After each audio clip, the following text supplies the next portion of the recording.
do we have any items for public comment? Yes, we have 3 public comments. I'd like to call Jose Reyes up to the podium. You'll have 2 minutes to speak. Ooh, I got shocked. Ooh. Ladies and gentlemen of the commission, public, I was here today because some of you might know I was assaulted, and I've been reaching out to all the different agencies. I'm homeless, not by choice, but because I got hurt on a job. And I've been reaching out to city councils, to the commissioner's office, to the board of supervisors, to Mike Collegy. I filed a formal complaint, and nobody's leading me. I was hogtied and beat, and tried to file grievances and all of this stuff to seek justice. And in doing so, my case was hindered, delayed. I filed paperwork with the sheriff's department. I went to Mike Collegy. After a month long, I was told, we can't help you. But nobody's leading me to it. I can't afford an attorney. I'm homeless because I got disabled on a job. So I'm asking the advisory board commission to help me seek justice. Advise, oversight, or attorney general.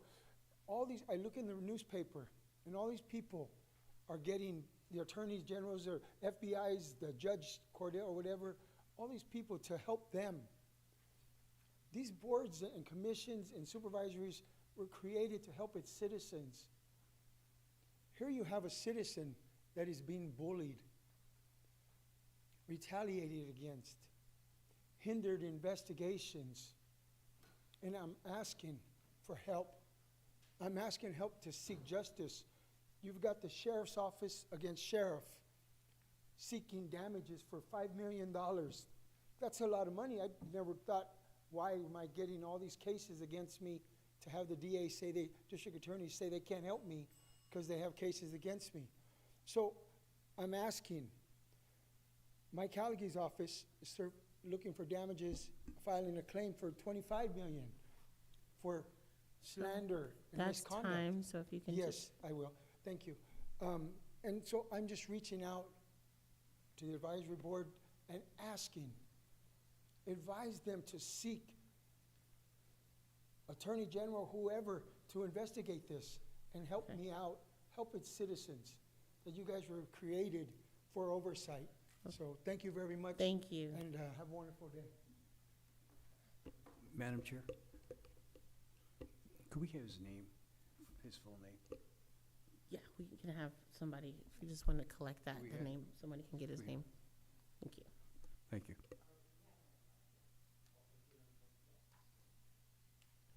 Okay, thank you. Next up is Jim Lawrence, followed by Nancy Goodman.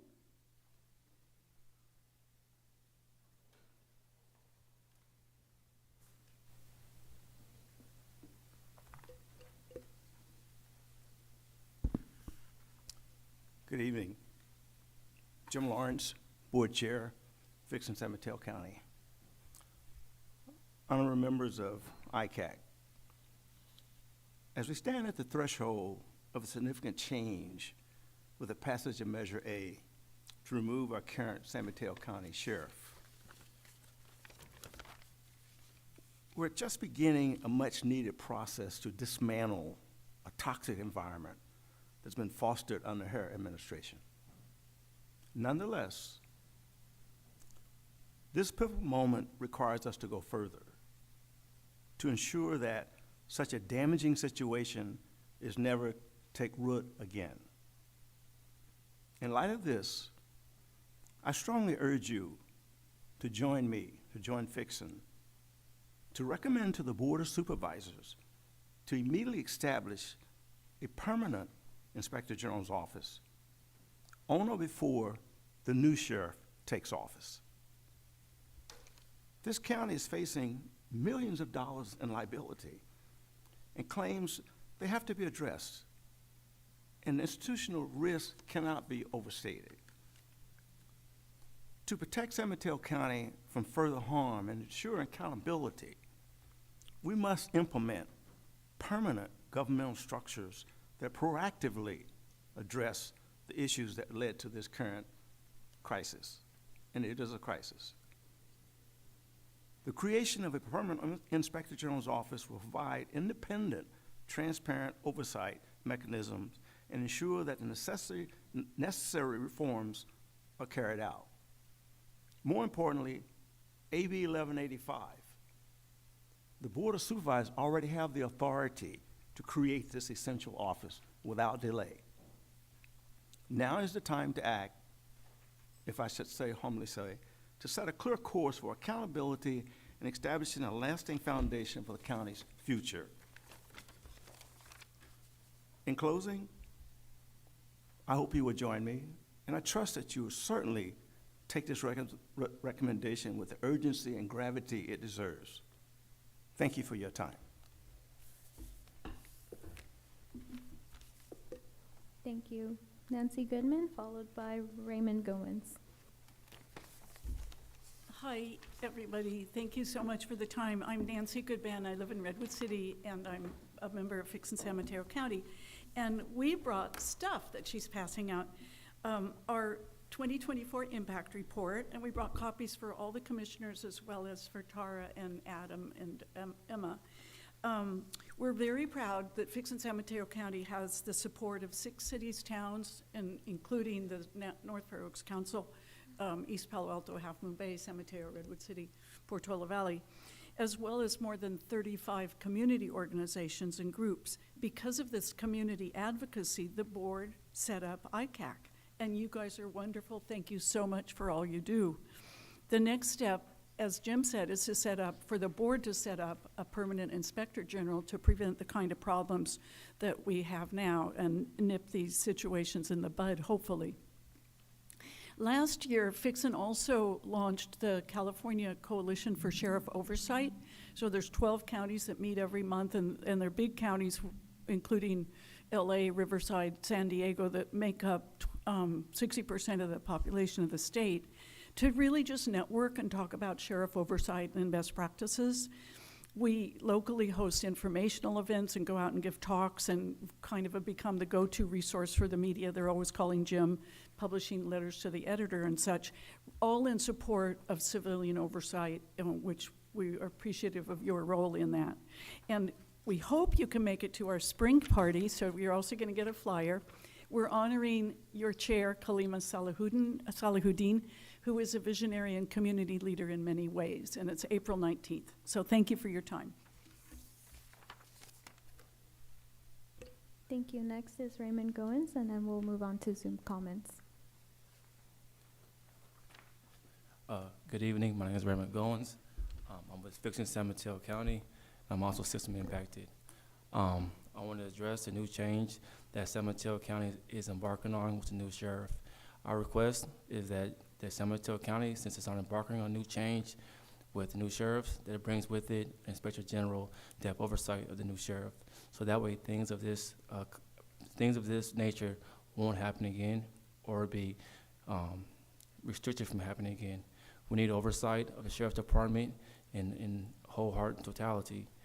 We see that what's going on with San Mateo County and what's been going on in San Mateo County. I have said before that it's the culture of the sheriff department in which led to this. And without a proper inspector general to keep that culture in check, this will continue. So I implore you that with the new change, you bring the inspector general with it. So that way you guys could create change and be a positive beacon for the community and be a trailblazer in how a county should run and how a county should hold the other people accountable. That's all I need. Thank you.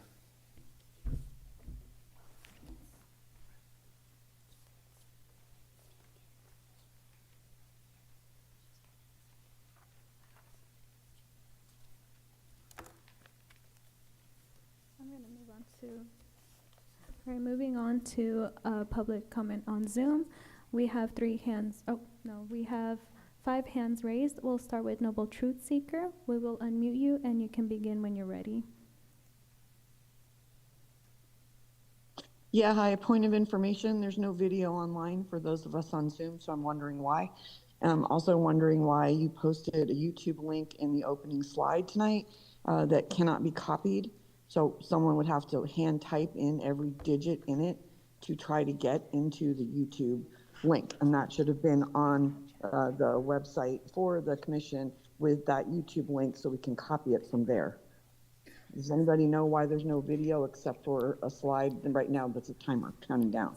We apologize. There was a technical issue and we are not able to stream the video online, but you can look into the link that is provided on the screen. And it will be provided on the website as well. Okay, now, so I can copy it before I have to hand type it out? It will be posted shortly. Okay, thank you. Thank you. Okay.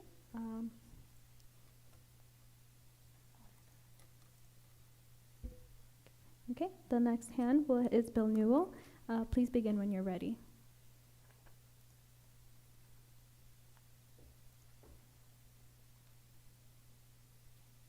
Bill Newell?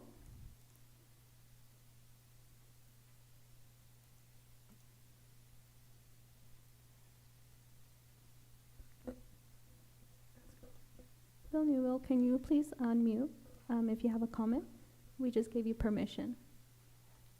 Okay, can you hear me now? Yes, thank you. That's the second time I unmuted for you. Oh, so sorry about that. Bill Newell, Coalition for Safer San Mateo County and member of San Francisco Peninsula People Power. Once again, we're faced with another heartbreaking loss of another life in San Mateo County Jail. This is the 6th inmate since Sheriff Corpus took office. This is an unconscionable pattern that demands immediate and decisive action. We are and remain hopeful that our county leadership will prioritize and agendize this matter. We're left asking, what if our Board of Supervisors had taken the opportunity to install a full independent civilian oversight commission and inspector general as has previously been proposed by Fixon? There's been no independent review of systems or practices that might have contributed to and could have improved to prevent future deaths.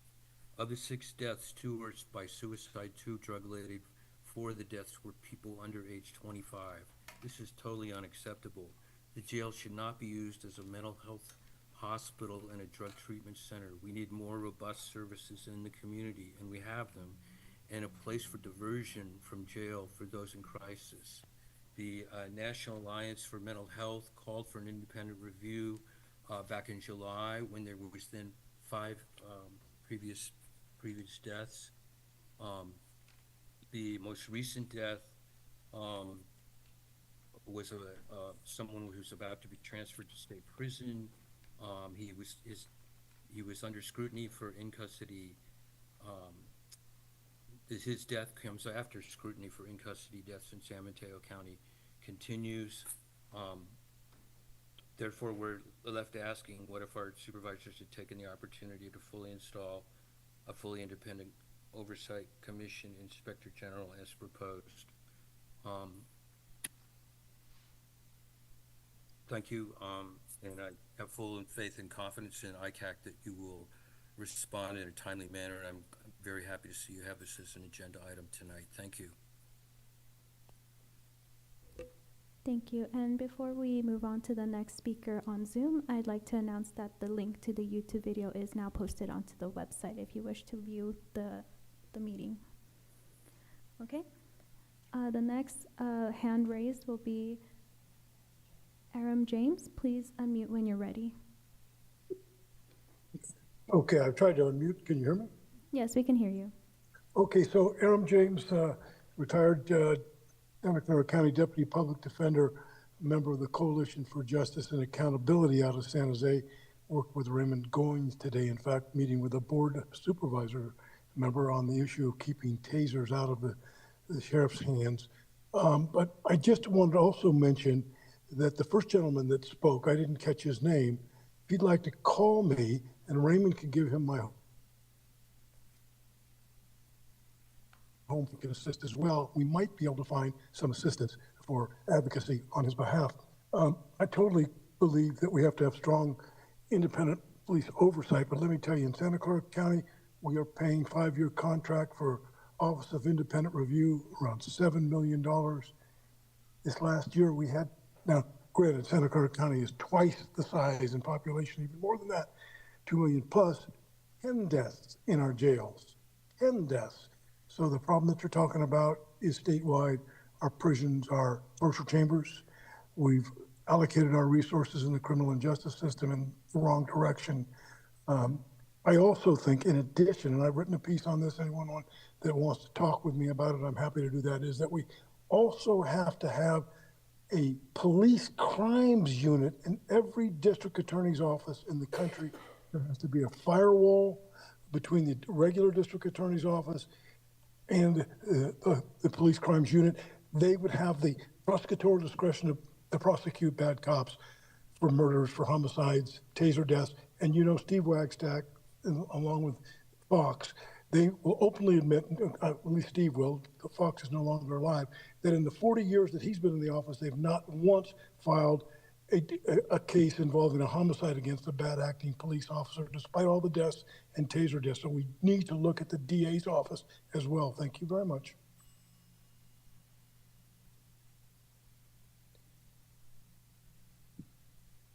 Okay, thank you. Pat Willard, please unmute when you're ready.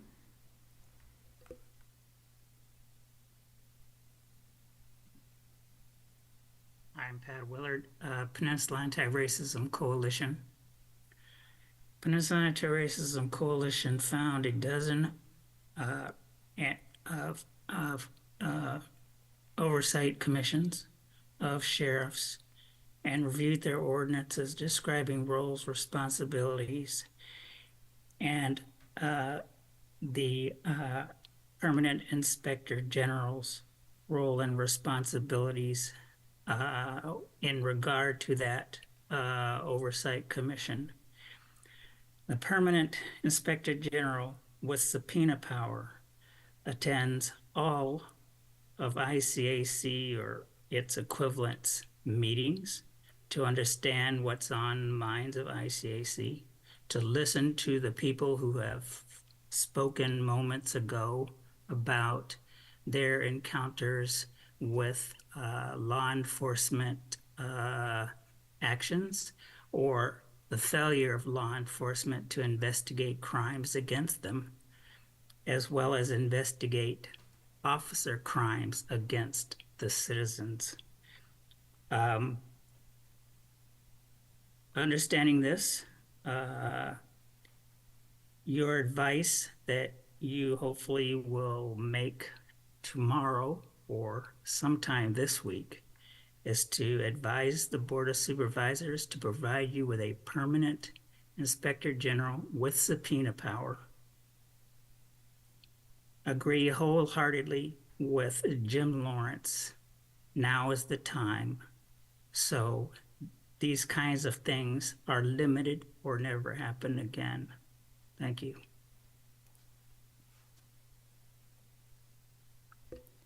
Thank you. Next up will be Elsa Schaefer. Please unmute when you're ready. Thank you so much. Do you hear me? Yes. Yes. Thank you so much, and for all these great meetings. My name is Elsa Schaefer. I live in Menlo Park, and I'm a member of Democracy for America and the Physicians for a National Health Program.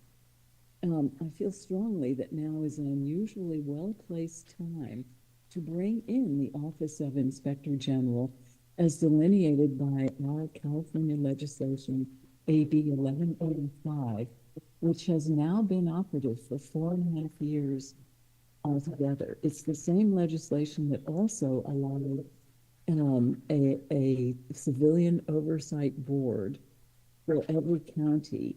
And our county has now set up a commission. And if we could join with that, the Inspector General's office, it would be the full package. It not only would create the ability to have ongoing someone like a Lodoris Cordell, Judge Lodoris Cordell, who could track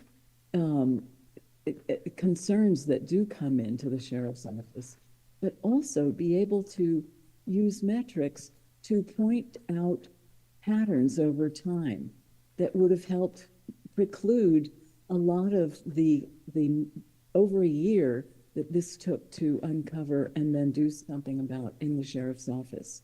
It's just not fair to the officers there and to their families to whom they return at night with all that angst. And it feels like in the other areas, the other counties in the state and in the country that have had good success with it. So I very much hope you will take this moment to institute or to recommend instituting to the Board of Directors the Inspector General's office. And it can happen now before there is a new sheriff in town. Thank you so very much and for the caliber of these meetings. Thank you. And then we have one last hand raised from Noble Truth Seeker. Please unmute when you're ready. I just want to report that the link on YouTube is two two slides, just like what I see when there's not a timer going down. That's all I see. There's no video. So somebody needs to fix the glitch because there's nothing there. We're There's looking just on YouTube currently and we can see the room. Okay, well, I can tell you what I'm seeing. I'm seeing a yellow slide. It says County of San Mateo, boards and commissions at the top in both cases. And then it says regular meeting. And then it says hybrid in-person teleconference meeting. And there's nobody on the screen. There's no humans. I can't see a single person. So I don't know what the glitch is. I hope you fix it by the next meeting because I don't want to be wasting time on this when somebody clearly that I support every person who spoke tonight about the need for an inspector general. And I also want to add that I don't know if there's any reason not to also demand an ombudsman, because I think some circumstances require an inspector general and some require an ombudsman. And I think they're both needed because of all the problems with the sheriff's department right now. And including one that I cannot talk about on this meeting or I'll breach someone's confidentiality. People are at risk of losing their lives right now because of domestic violence incidents that are ongoing. That's all I can say. And it's because the sheriffs aren't doing their job. And I'm not even sure right now, honestly, to the degree to which the DA's office is doing their jobs because they're dismissing the worst charges against domestic violence offenders. And that's not okay. And I can't say anything else or I'm gonna get in trouble. Both because of retaliation by sheriffs and because of the victim who doesn't want to have their situation revealed. So somebody please get off the dime and start doing something before there are more deaths in this county, both from domestic violence and in the jail and otherwise connected with sheriff's employees. Not all of whom are an issue, but the ones who are a big problem right now. Thank you. Okay, thank you. We do have one more speaker slip. I'd like to call Paul Bocanegra up to the podium.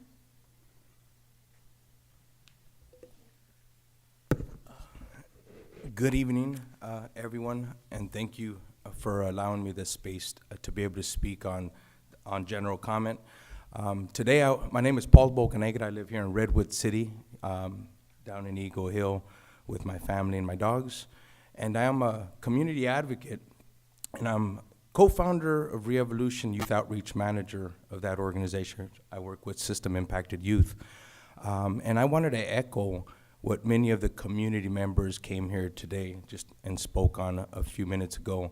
I think right now there is a lot of fear, not just because what is happening within our sheriff's department, the department that patrols my 90-year-old mother-in-law's neighborhood, and that are doing a good job as well in protecting the community. But I wanted to talk about an independent inspector general. I think that where we are today in our country with the fear that is happening with deregulation, and just recently with our community of San Mateo County who voted for regulation. We voted to empower our representatives of our Board of Supervisors with the task of keeping our community safe and stepping in to correct a problem that has just gotten out of hand. We have millions of dollars worth of lawsuits going back and forth, and we, the community, are concerned, especially with many of the youth that I was mentoring now have recidivated and ended up in this county jail where people are dying. I think that the community recently voted for regulation, and demanded that this Board of Supervisor, who is about to be tested here with 2 new supervisors, and are asking to do something about the problem in the Sheriff's Department and to keep us safe. And I'm asking that this same Board of Supervisor that Recording was in progress. provided the that's authority time. to regulate, that they also include and take this opportunity to regulate the Sheriff's Department and provide us, the community, Paul, with that's an- time. Thank you so much. Thank you. Thank you, and there are no more public comments. Okay, thank you. So moving back to the agenda, can I get a motion to approve? So moved. Anyone second? Second. Yeah. All those in favor say aye. Aye. Any opposed? Any abstentions? Okay, great. Moving on to a motion to approve the meeting minutes from March 5th. So moved. Second. All those in favor say aye. Aye. Aye. Any opposed? I'm going to abstain since I wasn't here. And then we are taking public comment for it, but there are no public comment slips. Yeah, great. Okay, now moving on to discussion and request for a presentation on the deaths in custody from the Sheriff's Office, seeking feedback and recommendations from ICAC commissions on specific information requested. Do we have a presentation on this, or anyone speaking to this item from just us? Okay. So I asked to add this item to the agenda because it's the elephant in the room. I didn't want to have a meeting and we're just all going when something of this serious nature has happened and not address it. So I don't know, are there public comments on this? Yeah. There are. So, okay, there. So I don't know if you guys want to speak to it first, or do you want to hear public comments and then we talk?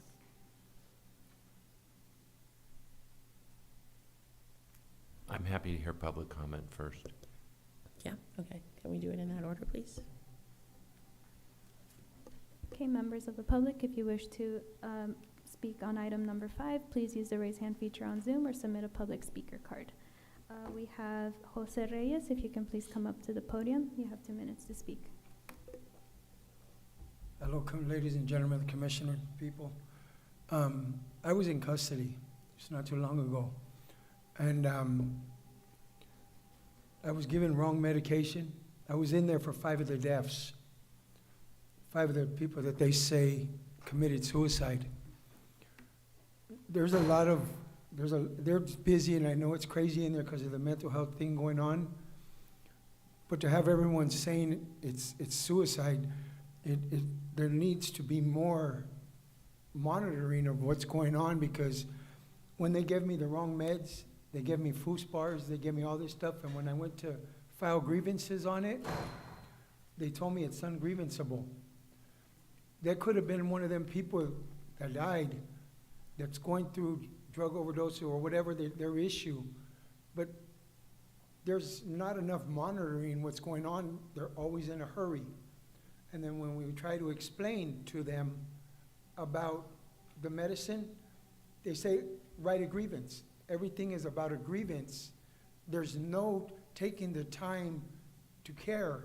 And I don't know what happened to those people, but I just hope and pray that something is done so that 6 deaths in less than a year, that something's wrong, you know, and it's sad, especially when you're in there, to know that you can't even talk to the nurse or request it because they shut the door on you. So I'm hoping that whatever this is about, that I heard them talking last time, and I felt will to speak on it because it's scary to not have any rights or ability. When you're sick, they say file a grievance. When you're ill, file a grievance. And sometimes that grievance doesn't make it past the deputy. Ladies and gentlemen, thank you, and I hope what I say makes a difference, because 6 deaths in a year it's uncalled for. Thank you. Thank you. Up next is Nancy Goodman, followed by Paul Bocanegra. Thank you again. Still Nancy Goodban, Redwood City. Thank you for taking up this topic. Throughout the whole state, many of the deaths in jail are due to suicide or drug-related. Our jails throughout the state are understaffed, certainly here as well.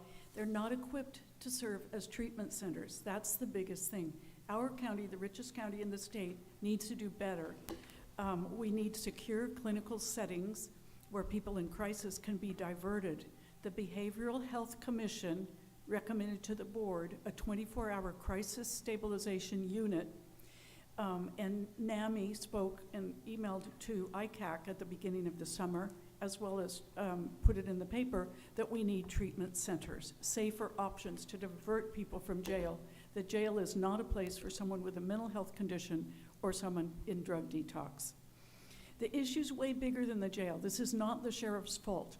We hope that you can step back and help the county take a systems view and recommend to the board that the county itself do some planning about how to develop better treatment options for people in crisis who are breaking the law or who are confused and are taken in. Understanding it will take time. Also, Fixin is hosting a Zoom call on May 6th with Allison Ganter. She is the new and the first in-custody death review director that the state has due to a new state law. She was appointed by Governor Newsom in October.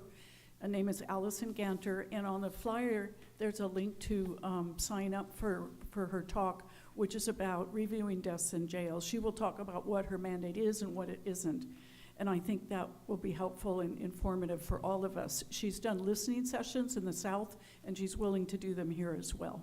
So thank you again for taking up this important issue.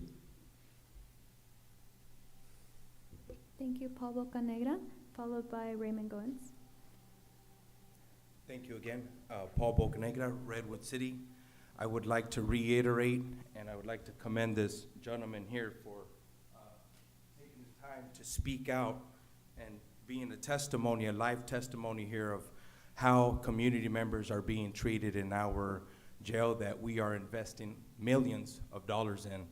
I think right now, again, I want to reiterate, an independent inspector general, 6 deaths in 1 year. Community members that suffer mental health do not and should not be receiving treatment by the cage. This is what happens when we try to treat mental health with a cage. This is another reason why we fight to keep youth out of this adult system. This last gentleman who passed away was 25 years old, Kyle. He reached his maturation in a cage, and he also reached his death in a cage. That is not reflective of rehabilitation, justice, safety, or security. Again, I ask this body today to advise our Board of Supervisors to please support the community in demanding an independent inspector general. We need oversight. Every maximum security prison is on lockdown right now because the amount of death that has been taking place in those prisons. This young man who lost his life was headed there, and instead, he found his death right here down the street from my house. This is a shame. This shouldn't be happening in America. Thank you. Thank you, Raymond.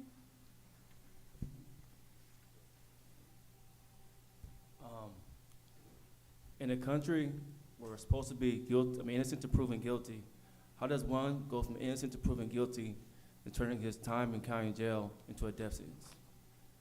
6 times in a year, people have died in San Mateo County Jail.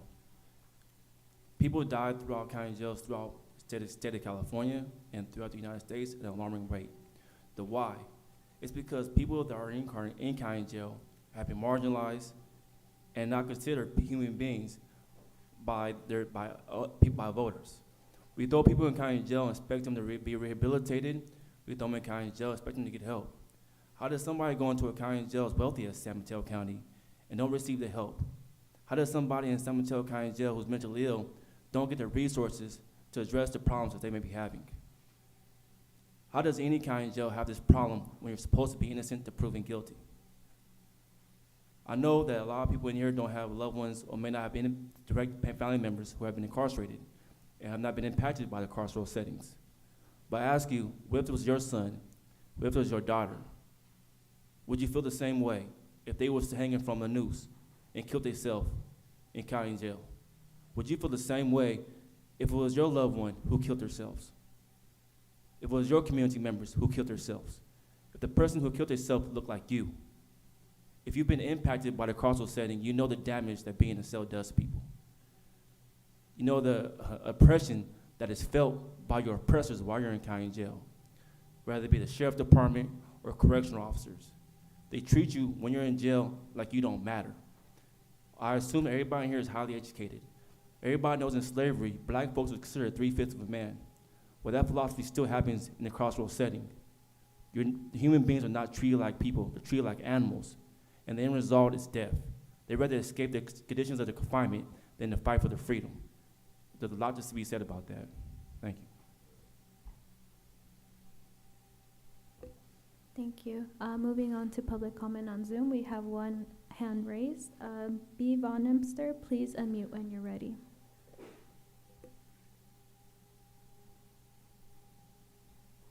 Hi, my name is Beth Von Emster, and I am a resident of Belmont and a member of the San Mateo County Coalition for a Safer San Mateo County. I want to note that it's a striking feature of the 6 people who died, how young they were. 5 of the 6 of them were in their 20s, 30s, or 40s. And the rarity of such deaths in that age group lends great urgency to understanding what about those jail conditions contributed to their deaths or caused them, and what policies or procedures could have been in place to prevent them. It's also worth noting that 5 of the 6 were awaiting a trial when they died. None of them, or only all but 1, had not been tried or convicted, and they were presumed innocent under the law when they died in custody. 4 of those deaths were from drug overdoses and suicides, as has been mentioned. The 5th one of them isn't known yet. But these deaths are avoidable. Jails are, as others have mentioned, just terrible settings for people who are experiencing drug abuse or acute mental illness. Jail is not the place for them. And correctional officers are not trained as mental health clinicians. Despite all these challenges, multiple inquiries on deaths in jails in other counties have shown that many of these deaths are preventable through policy and procedure changes, and we need to look into that here. We need an investigation with recommendations to make procedural changes that could change the course of this tragic trend. Thank you. Thank you. There are no more public comments. Thank you, sir. Oh, actually, never- we do have one more hand raised. No problem. Apologies. Pat Willard, please unmute when you're ready. Thank you. Speaking in support of Beth Von Emster's comment, especially that which says your Inspector General will look into the issues that caused these deaths. Thank you. That concludes our public comments. Thank you. Thank you for everyone who spoke today. Part of our task is just to hear from the public, and so we want to make sure that we provide opportunities, especially around subjects and things like this. I'm going to open it up to my fellow committee members to see if anyone else has anything they would like to add on this subject. Go ahead, James. Thank you. I thank everyone for their comments. as I was doing some research and getting prepared for this meeting and hearing about the news of the most recent death, causing me to dive a little bit deeper in the numbers. I guess the one thing, I would ask and like to see, just so I can be as informed as possible and to be able to make the appropriate recommendations, is what are the actual numbers? I've heard quite a few times that there's been 6 deaths in a year. That information is not consistent with the information that I found. So in order to be able to make informed decisions, the information has to be accurate. I've got 2 were deaths by natural cause. One was related to drugs, 1 is pending, and 2 were by suicides. And as I look at numbers and when these things happen, I can draw some conclusions myself, but without having more information, I'm not going to be able to make a very accurate recommendation on what changes could be made. So I guess that's the first thing I would ask, is just information that is accurate, consistent, and up to date. We had someone mention Santa Clara, having 10 deaths in a year. I was able to verify and check that. That's 10 in 1 year. What I'm seeing here is 2, and I'm not diminishing that. So I want to make sure we understand I'm not diminishing that, but that is a lot different than what was said earlier, and making a comparison. Thanks. Yep. Thank you, Madam Chair. What I'm interested in is, has there been an in-house audit done either within the sheriff's office? Well, first, does the sheriff's office have an inspection unit that handles not only the jail, but other functions that the sheriff's office performs? So what I would recommend that you do is maybe make a list of questions that you want to ask that you'd like to have answered, and give the sheriff's office an opportunity to gather that information and present it to you at a future time. So that's fine. That's what I would do if I were you. Okay. Go ahead, Shirley. Madam Chair, I would love information, and what I would like is, we got to see what the patterns are. And so if we had the date, the time, the location, we don't need the name, we can do 1, 2, 3, the age, the gender, the race, the ethnicity of the deceased, and how long they were in custody. Research shows that 40% of people who die within the first week of custody. And generally 1/3 of the people that do commit suicide of the deaths are suicides. But we need to find out really what's happened with these 6 or how many people it is. And then, there's such things like the screening. When we're screening, we've got to screen for drugs. And I think there might be better ways to screen so people don't bring drugs into the jail where they OD. Because I believe a couple of the deaths might have been drug overdoses. And then we've got to get the behavioral treatment people involved. It's not just custody. And then we've got to have reversal medicines involved too, so that we can at least prevent the deaths within the jail. So if we could have that kind of information, I think we could then start talking about policies and procedures and make some recommendations in that area. I'm going to go to Bill, and then I'll kick it over to you, James. So I'd also be curious as to kind of what is the investigation process for a death in custody? Who performs the investigation? How is that handled? And then is there any oversight or review of that information, investigation, et cetera, outside, especially with the new state law? Is that going to affect, kind of that oversight? Is someone keeping a list? Okay, great. A list of all of these suggestions that are being made, because a lot of these questions are questions that can be put to the sheriff's office for a presentation at a future meeting to answer some of these questions. So if someone's writing them down, they can be communicated. Great, thank you.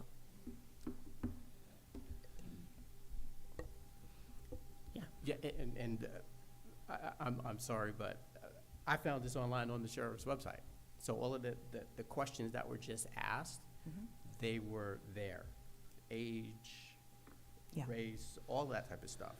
The process of the different steps and people involved.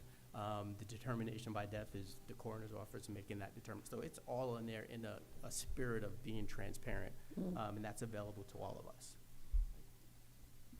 Go ahead, Rob. Thank you, Madam Chair. What I would like baseline foundation relative to their standard operating procedures within their operational confines, within their in-custody and jail procedures. As to, some of them were overdose deaths and whatever type of searching procedures that are done. I'd like the in-custody prisoner and deputy or correctional officer ratio. Do they conform to state or Bureau of Justice standards relative to ratios?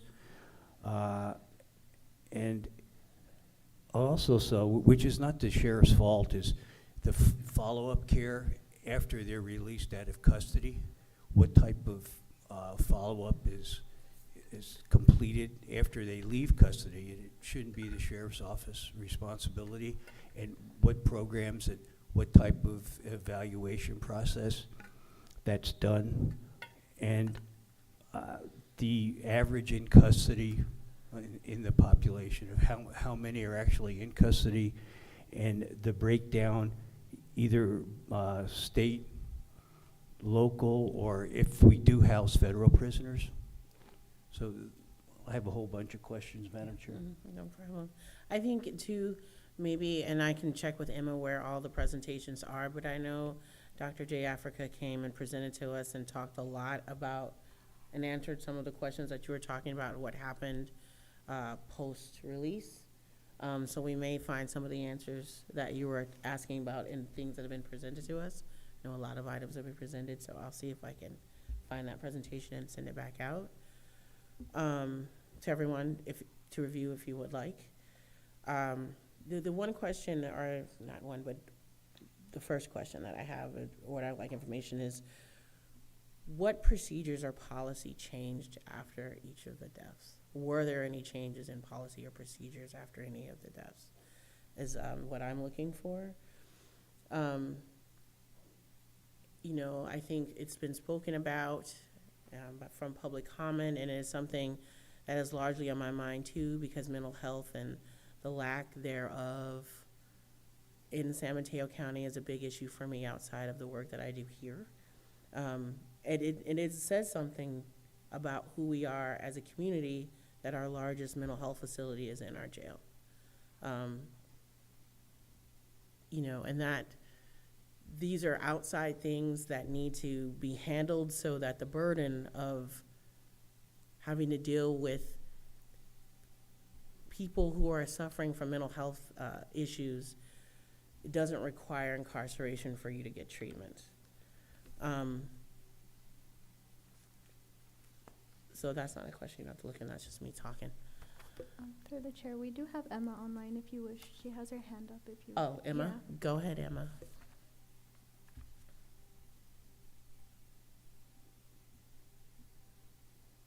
Hi, Kalima.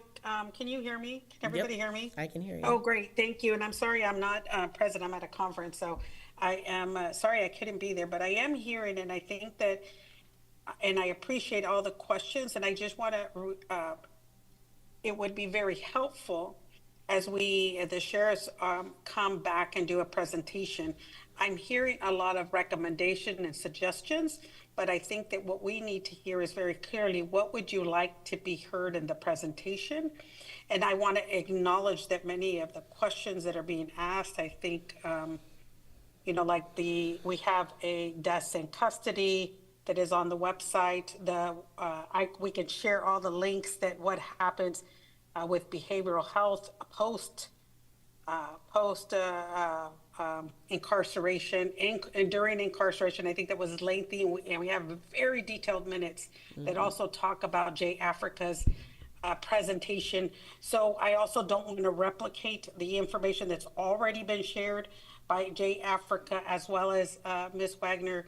But if, as you could be very specific on on what you would like to see in in the presentation, that helps us better provide you that information. Okay. Thank you. No problem. So we'll have maybe Commissioner Solano, if you want to email, maybe send us an email of some of your questions so we can look and see if some of that information we have, and then if there's anything that we like presented to us from the sheriffs. And so that was my only question that I had, was just what change in policy or procedure happened. And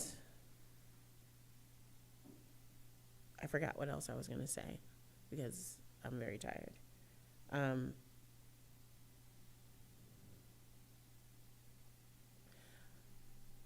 I do want to say that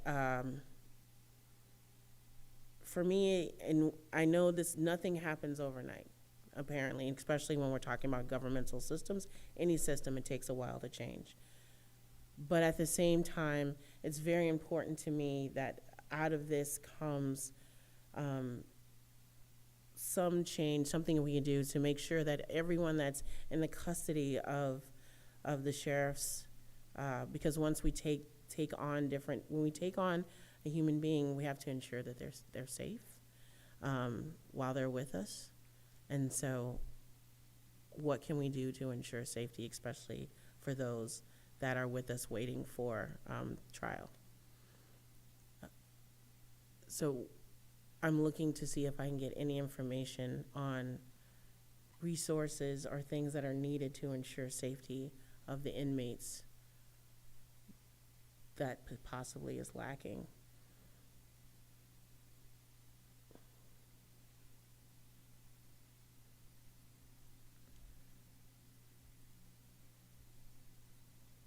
And that's all I have. I'm just waiting for you guys to finish writing because I know you're super busy. Go ahead, Shirley. In terms of information, I would also like to know where the inmate is housed after they have left court with a negative outcome. And are the mental health people notified? If somebody's going to get sentenced to 10 years in prison, and this person comes back to the pod, where is he or she? I mean, and do the actual jail staff, are they informed what has taken place? Because that would help us in terms of policies. Or recommendations. And are there any special procedures if someone's received correct a negative outcome in court?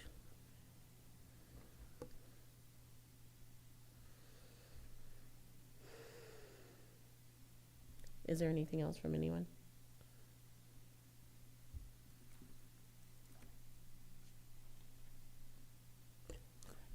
Is staff, and it's this game that we're playing, because I know we're not privy to a lot of staffing information, but something, and maybe someone has already said it, but just, I guess, staffing patterns. One of the things that is shocking to me is when someone is just entering the jail and kind of in that lower level coming in, there seems to be more personnel. There's a lot more activity going on. But once you're on a pod, you can have one CEO there to, I don't know, 60 or something like that.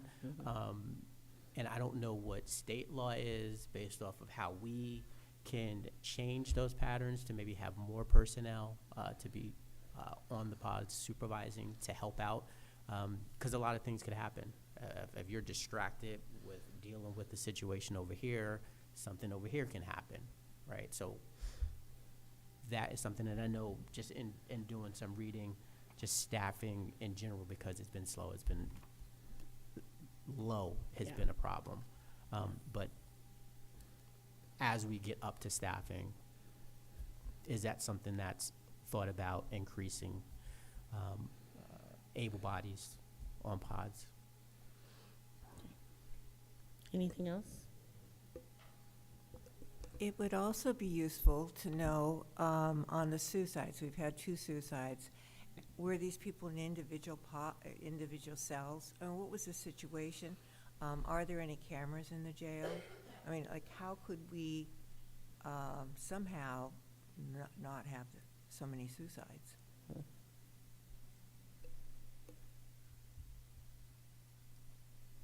Through the chair, we do have Emma online again with her hand raised. Yep, go ahead, Emma. Hi, Kaliba, thank you very much. I'm going to ask Jennifer or Megan to please send out the link of the deaths in custody to the commissioners. But second, as staff is taking down all the notes and the request, if we find that those questions have already been answered, we will provide links in the minutes at least to address that. Is that okay through the chair? That's what I'm confirming. No, Okay. that was the plan. Yeah, Okay, we don't thank need you. to I just wanted rehash, to- yeah. We don't need to rehash, Perfect. okay, yeah, no problem, sorry, the delay. We don't need another presentation on something we've already had a presentation on. So if you just, I leave it up to the commissioners on their own to go back and readdress that information if it's already been given to us. It's just any questions that are new that we haven't gotten the answer to before. Okay, anything else?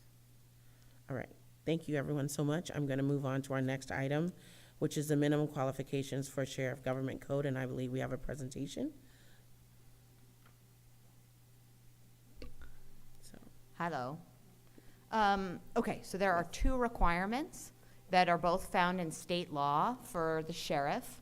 There are no additional requirements at the county level. So San Mateo County does not place any other restrictions, requirements on who may serve as sheriff or what qualifications you need beyond what the state says. So there are two requirements. One is the residency requirement, and the other one is the educational slash experiential requirement.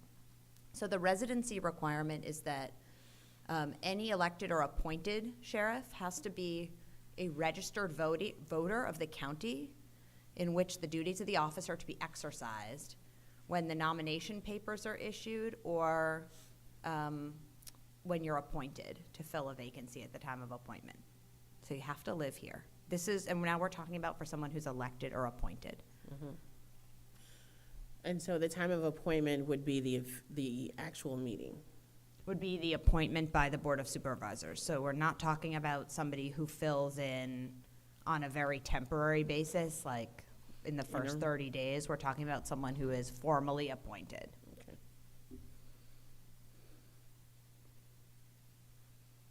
Okay, and then the experience requirement, also found in the government code. You're not eligible to become a candidate for the office of sheriff in any county unless, at the time of the final filing date for election, you meet one of the following criteria. Either first, an active or inactive advanced post certificate, post peace officer standards and training, or one of the four combinations listed below. So either the active or inactive advanced certificate or this combination. So it's all on the left side. I didn't repeat the text because it's the same, but 1 year full-time salaried law enforcement experience. Penal Code 830.1 and 830.2 are definitions of peace officers, with at least a portion of which accomplished within 5 years prior to the date of filing and a master's from an accredited school.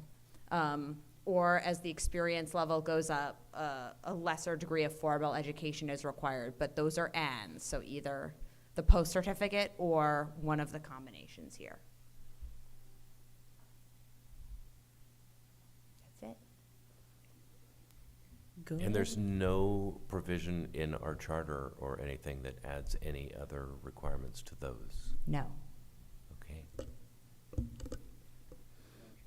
Sure, go ahead. Yeah.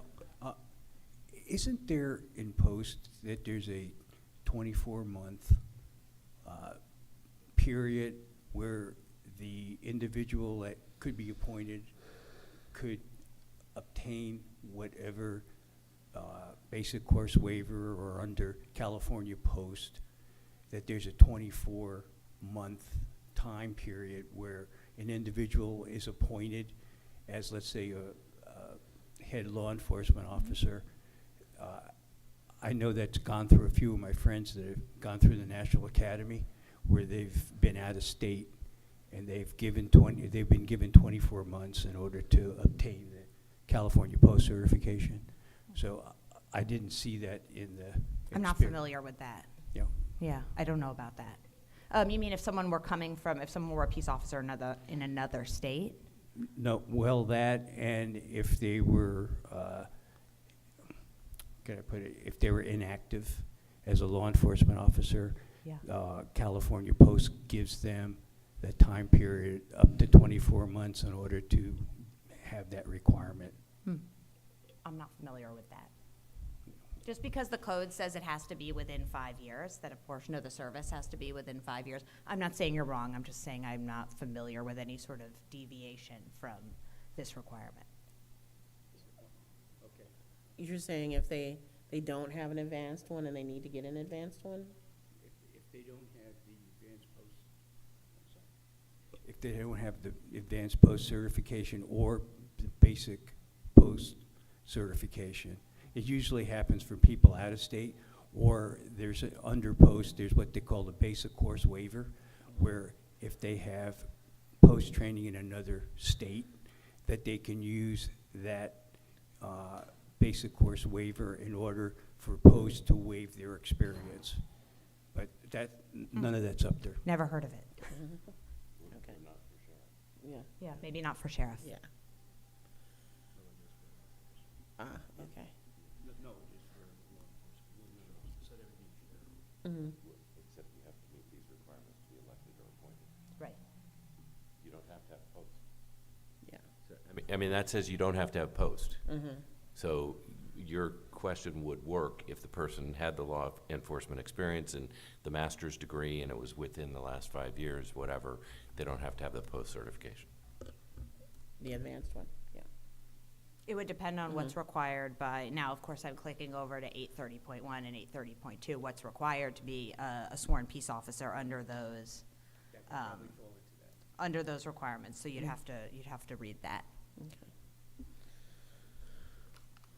Any other questions on this? Do we have any public comments on this? Members of the public, if you wish to speak on agenda item number 6, please use the raise hand feature on Zoom or submit a speaker slip up to me. Nope. There are no public comments. Okay, great. Anything? Okay, I'm gonna move on. So next item on the agenda is a motion to adopt the final recommendations for the Board of Supervisors for post-Measure A plans. That's me. Thank you. Awesome, no worries. So this is the presentation that I drafted. So the motion from Emma is mostly on the recommendations. If there's any edits like that you need me to make because of grammar issues or anything, let me know. Because I work with these in my free time, so we can skip past. So the introduction is just more of, because it's to the Board of Soups, it's just an introduction of who we are. So I just put that who we are as a committee, that we had our first meeting on July 16th, and we had our focus session on January 11th, and that we had 3 areas of focus, and I'm here on transparency and accountability. Yeah, thank you. So really, transparency and accountability is looking to how do we reseed the trust in the organization for the Sheriff's Department. So staying outcome focused, the goals, a transparent and developed plan for what happens post-Measure A. So a clear replacement plan that establishes a well-defined plan for replacing the sheriff if necessary. Because I put if necessary because there still needs to be a meeting that decides that. Community input and engagement to implement a process to incorporate input to the sheriff's replacement process, that everything is communicated across the county, that there's board support to adopt practices that'll support the board and its oversight role because, again, the Board of Supervisors is the oversight body for the Sheriff's Office, and then continue to build a foundation to restore trust and integrity in the Sheriff's Office. Stop me anytime if you have any questions or anything. Go ahead. So here's the recommendations. Develop clear and transparent process to replace the sheriff. Communicate that process to all stakeholders. Create central accessible hub to house the above information. develop plan to incorporate community stakeholders into process to replace sheriff if we do move forward with that action, and to appoint an inspector general to oversee the sheriff's office. So those are the actual recommendations that we'll be voting on. So pausing there to see if anybody has any questions. Just gonna stay. I can't read the faces, 'cause The only thing that might be missing is the input, community input, in that process. okay, I'll make it out more clearly. Yeah, Yeah. thank you. Madam Chair, Mm-hmm. one of the calls talked about an ombudsman, inspector general or an ombudsman. Mm-hmm. And I'd like to know the difference between the two relative, between the ombudsman and the inspector general. Yeah, Do we have any I don't definition of that or a breakdown or anything? I don't know. We can look into it. I'm only working off the stuff that we talked about on January 11th. So staying focused there. But if anybody wants to, if you want to take on looking that up and letting me know, that'd be great. Yeah, go ahead, Bill. The only, in the last point, I would ask if we should add, a permanent, because there is a permanent. process for inspector generals to be Okay. appointed on an as-needed basis, and I think we're suggesting that there be a permanent inspector general, and secondly, that the inspector general have subpoena power. Okay. I think that's important. So add permanence, Salamanca Community.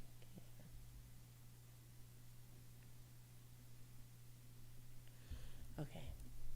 Next. Thank you. So, oh, no worries. So again, the process to provide information regarding the eligible applicant pool. So we got some of that information here, maybe having that in a central area so everyone understands. And then what the proposed timeline would be once that process is started, to give people an idea. It would be from here to here. And these are suggestions. The recommendations, and Emma can chime in, the recommendations are the recommendations, and these are more suggestions to support those recommendations. But when I'm prefacing that it's just some ideas to fulfill the recommendations, that the Board of Supervisors don't need to possibly do all of these ideas, if that's clear. Yeah, so surveys, and what I mean by surveys is for other larger or leadership roles in the county and different governance institutions, sometimes surveying stakeholders to see what they would like or need in that particular role, to give an idea or to build a ground for which you would go out looking for replacements. A possible incorporation to an interview round for the community, meaning I've seen other institutions have a place or a space where community members can give feedback on finalists or on a specific round of finalists. So for example, I saw one community college district, it was not here, they had the finalists for their chancellor, I think they had 3 or 4, all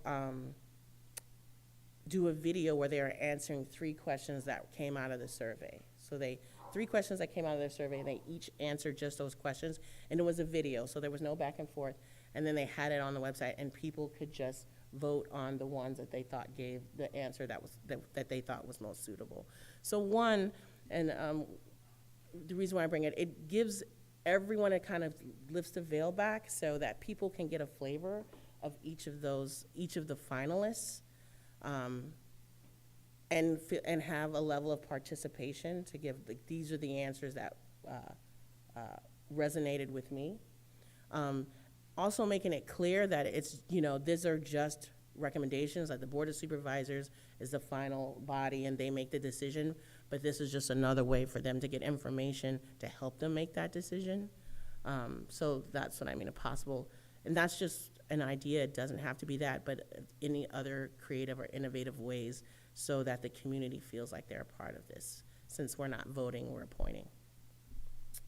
And then, again, a centralized location for all relevant information. Thank you. Go ahead. And then I put the community college district and their website. I put a link if, I don't know, can we click the link? Can we go there if it's going to mess everything up?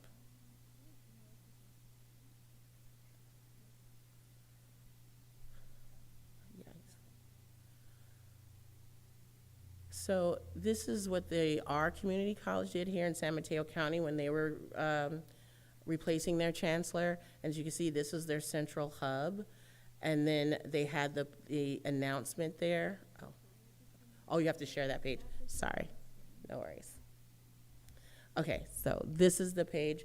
And then they had the announcement was placed here, some information on the search, how to apply for anybody that wanted to apply. They had a search committee, which is another idea where they had a committee where it was key stakeholders, including members of the community. And then the finalists and forums, that's where they had the information for all the finalists with their bios. So while they didn't have like a video or presentation, it was another way where you could see who all the finalists were and kind of get an idea of who they are. It's just another way for a community to engage. So we can go back.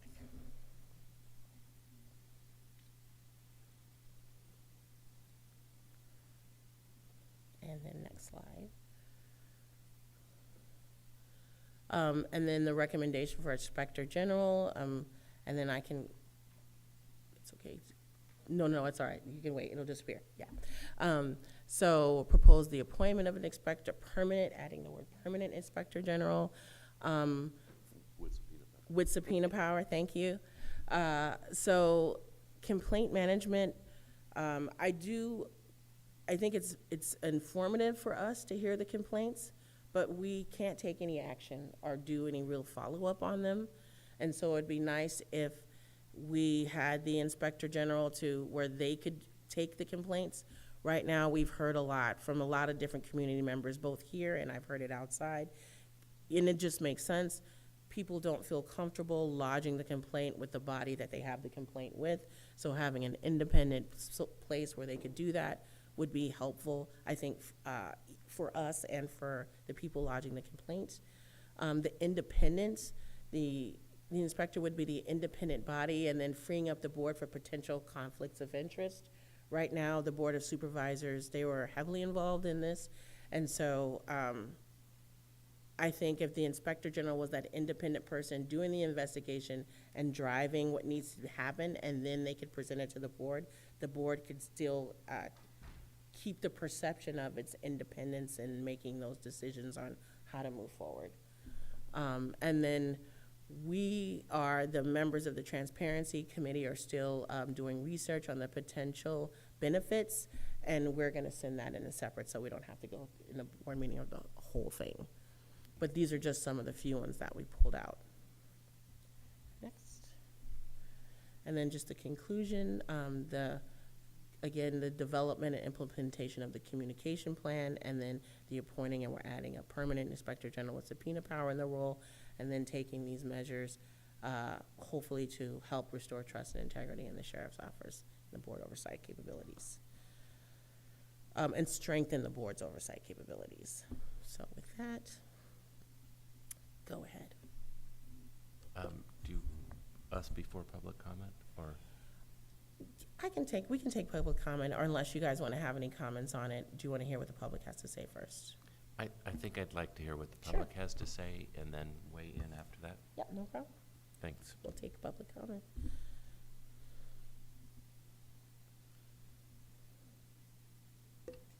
Okay, members of the public, if you wish to speak on item number 7, please use the raise hand feature on Zoom or submit a speaker slip up to the clerk.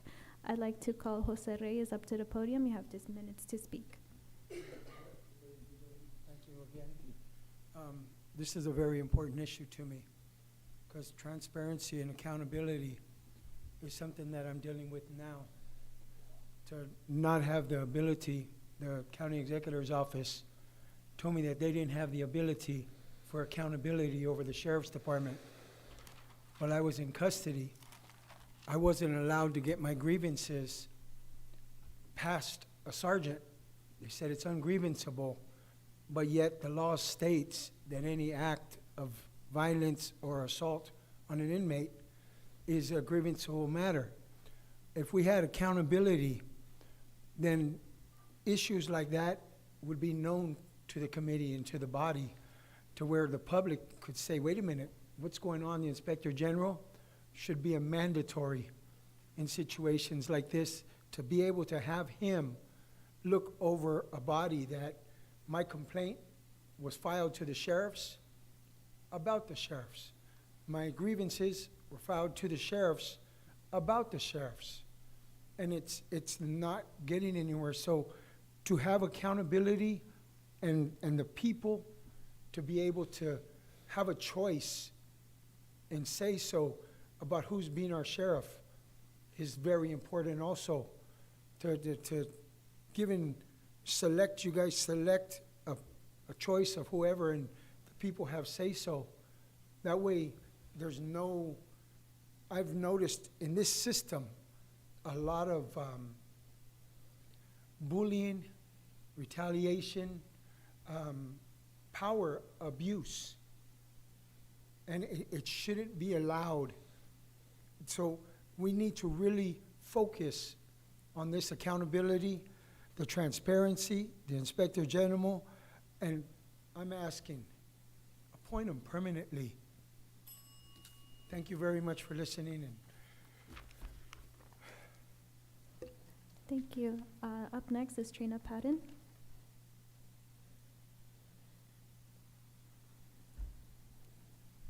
Good evening, Trina Patton of Belmont, also of Fix and San Mateo County. I want to thank you for making the recommendation for a permanent Inspector General with subpoena power. I fully support that. I also want to talk about the complaint process. I think I've said from the beginning, it doesn't make sense to have the community members make a complaint about the sheriff to the sheriff's office. And I definitely support that being taken out from the sheriff's office and with an Inspector General. Since these meetings have started, at every single meeting, we've had somebody from the community complain that they have issues with the sheriff and have been trying to seek a resolution and haven't been able to. And so that's the other reason I think it's important to take that out of the sheriff's office. Additionally, you know, this has been a very, very difficult time for everybody in the county dealing with what's happening in the sheriff's department. We've all been concerned about it, and I fully support what has happened. However, it is not lost on me that there was a lot of energy to get something done when it was sheriff's officers complaining about the sheriff. I would like to see that sort of energy also around when the community has complaints about the sheriff's office, and that it's taken as seriously. And I think that having the Inspector General be able to do that would be a way to have that happen. So I support your recommendations, and I thank you very much. Thank you. We have Nancy Goodman.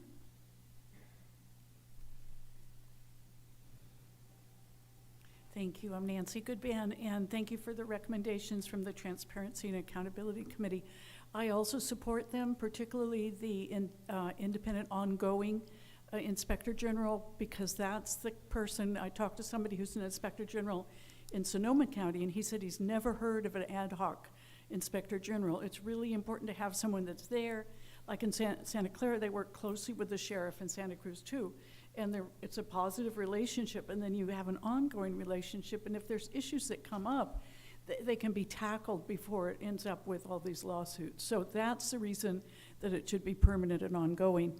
And secondly, I just want to go along with the importance of the independent complaint process. We've said that from the beginning in public comment. So thank you so much for considering these. Thank you. Moving on to Zoom comments, we have 3 hands raised. We'll start with Noble Truth Speaker. You may begin when you're ready. Yeah, I just want to say I'm the person who's raised more than once the issue of having both an ombudsman and an inspector general. And I'm not an expert, but this is the reason I keep bringing up both. Because in my mind, an inspector general, like you guys have talked about, has a subpoena authority. I think they're more about criminal complaints, and there are a lot of complaints, and they're not all going to result in charges or indictments or convictions, or even discipline against an officer. But there are other complaints that people are afraid to raise with someone who's more of an advocate. They're an advocate for people in custody. They're an advocate for people on the street who are homeless. They're an advocate for people who are citizens in this community who witness incidents. And those people need a place to go. And I think a single inspector general is going to be overwhelmed.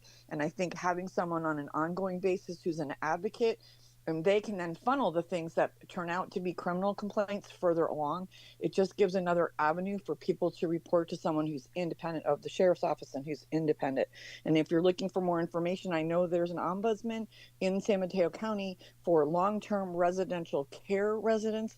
I don't know what that person does. I don't know who that person is. I don't know if there's anything useful you can glean from that person, but that's where I would start, because they're in the county, they're employed, and they are an ombudsman, and they function as an advocate for residents and family members of people in long-term care. And I'm really sorry, I don't have anything to say about the presentation, because honestly, I don't have a copy of it. I didn't get to look it over before it was presented tonight, and I hope you'll post it online so I can print it and read through it in a more leisurely way, and maybe I'll have comments about it after that. And can I say again, thank you to all the commissioners, because what you're doing is hugely brave and important for the county. Thank you. And that's it.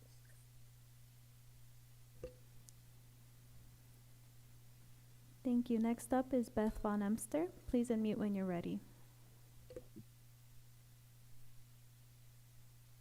Hi, thank you. I just wanted to express my deep admiration for this comprehensive, detailed proposal that the Board of Supervisors should adopt for a robustly community-centered approach with a lot of community input for selecting the new sheriff and for recommending an ongoing inspector general. Thank you.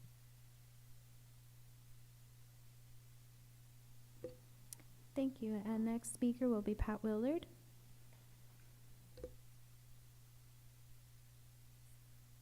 Again, thank you for the presentation, particularly remembering that the recommendation page should have the word permanent inspector general with subpoena power. Also agree with the previous speaker that there are situations where ombudsman helps the people with complaints or whose concerns are not being addressed, shall be the person to take forward their citizen complaints about sheriff's department and jails. I wanted to fill you in on a meeting that I watched. This was on Zoom, of Los Angeles County's civilian oversight of the Sheriff Commission and their inspector general. No less than 10 or 15 about that members of the public spoke about police abuse of themselves, their neighbors, their loved ones. It was incredible. And this is the kind of thing that I understand is within your purview. Thank you. Thank you. And we do have one last speaker slip. Paul Bocanegra, please come up to the podium.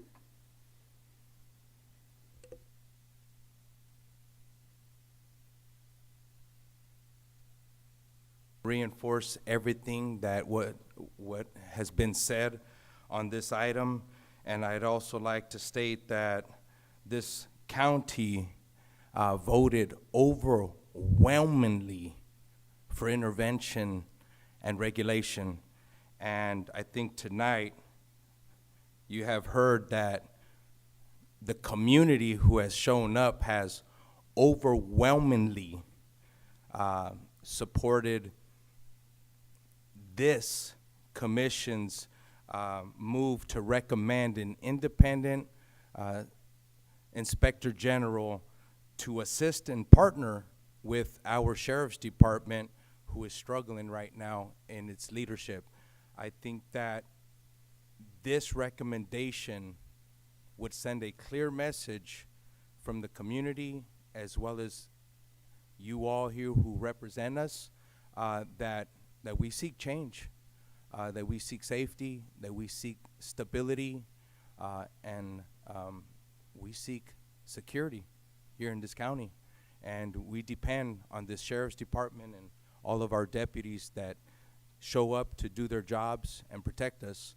And we think that this extra layer would definitely help not only protect the community, but I think its deputies from further chaos. Thank you so much. Thank you, and there are no more public comments. Thank you. Go ahead, Bill. Go back to the recommendation. So I think the recommendations of the subcommittee are great. I think that I'm happy to support them. I raise a question about I remember, Tara, you presented to us, I think, kind of the timeline for calling for an election or appointing an interim sheriff until the next election. Can you remind us of what that time period is? 30 days. So they have 30 days From removal. If removal occurs, that starts the clock. Right. And then the board has 30 days to either appoint someone or call for a special election. If they don't do that in 30 days, the chief elections officer will set a special election. Okay, so if the sheriff is removed, if that actually takes place, then I think most of these recommendations are for the appointment of a sheriff rather than calling for a special election. And so it's going to be a very tight time frame. One of the issues, so in my background, when I was the city attorney for Menlo Park, we went through police chief selections, we went through city managers. I was the city attorney for 27 years. So I went through, 7 city managers, 8 police chiefs, various different people. And it is sometimes difficult to have a too public process for the candidates, because candidates that are in another job and don't want to expose their interest in the position may not be willing to apply if all of the finalist candidates are announced publicly. So but there was one process that we used in Menlo Park that was really exceptional, because it included an interview panel that included various members of the public from different groups, organizations.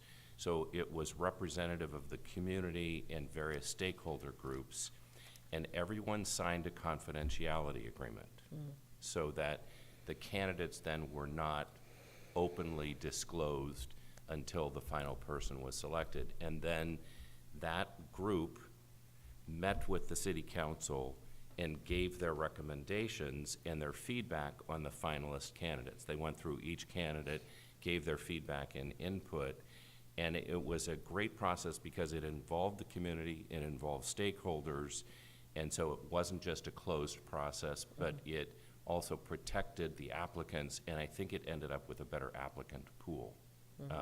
And so I don't know to what extent any of that is worthwhile communicating. I mean, I think the recommendations are fine, but I think, more needs to be shared. And No, I I think can't it's a good remember if thing to Ray share. was on the council when we did that selection process, so he may be familiar with that. No, I think that's a really valid point. And I know I've been through processes myself with appointing a leader to a government agency where the same, they didn't want, because they still had a job in the place that they were at. And so I think you can do it that way, and there's other ways that we can still try to incorporate public engagement while still being mindful. And So the point I was trying to make earlier is that the hard recommendations are these, and everything else is just on this, on the other pages are just suggestions on ways to do it, but not because of the issues that may arise if, for example, my example of using a video for this or that, that's just a suggestion. They may not be able to do that because of the issue that Bill said. So we can offer a lot of different alternatives as suggestions, but these are the things that we're actually voting on because these are the actual recommendations. If that makes sense. Yes. Okay.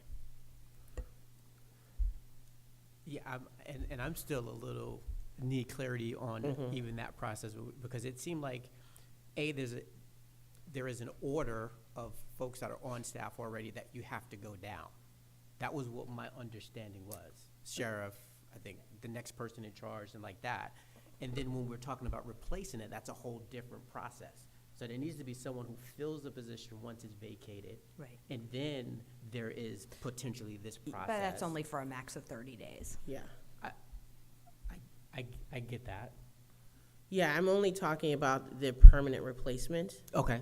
Yeah. Okay. So And yeah, and we can, and that's something where, you know, when we're talking about the place where we hold all that information, to be clear, I mean, that's maybe something that we can also recommend or suggest that be made clear, that there's an interim and then. Yeah, and then there's another recommendation that I don't see here and that I want to put out there. Okay. For there to be an actual vote. Because there's a lot of people who are really reluctant to give up their power to the board to be able to make this amendment to remove the sheriff, because they felt like something was being taken away from them.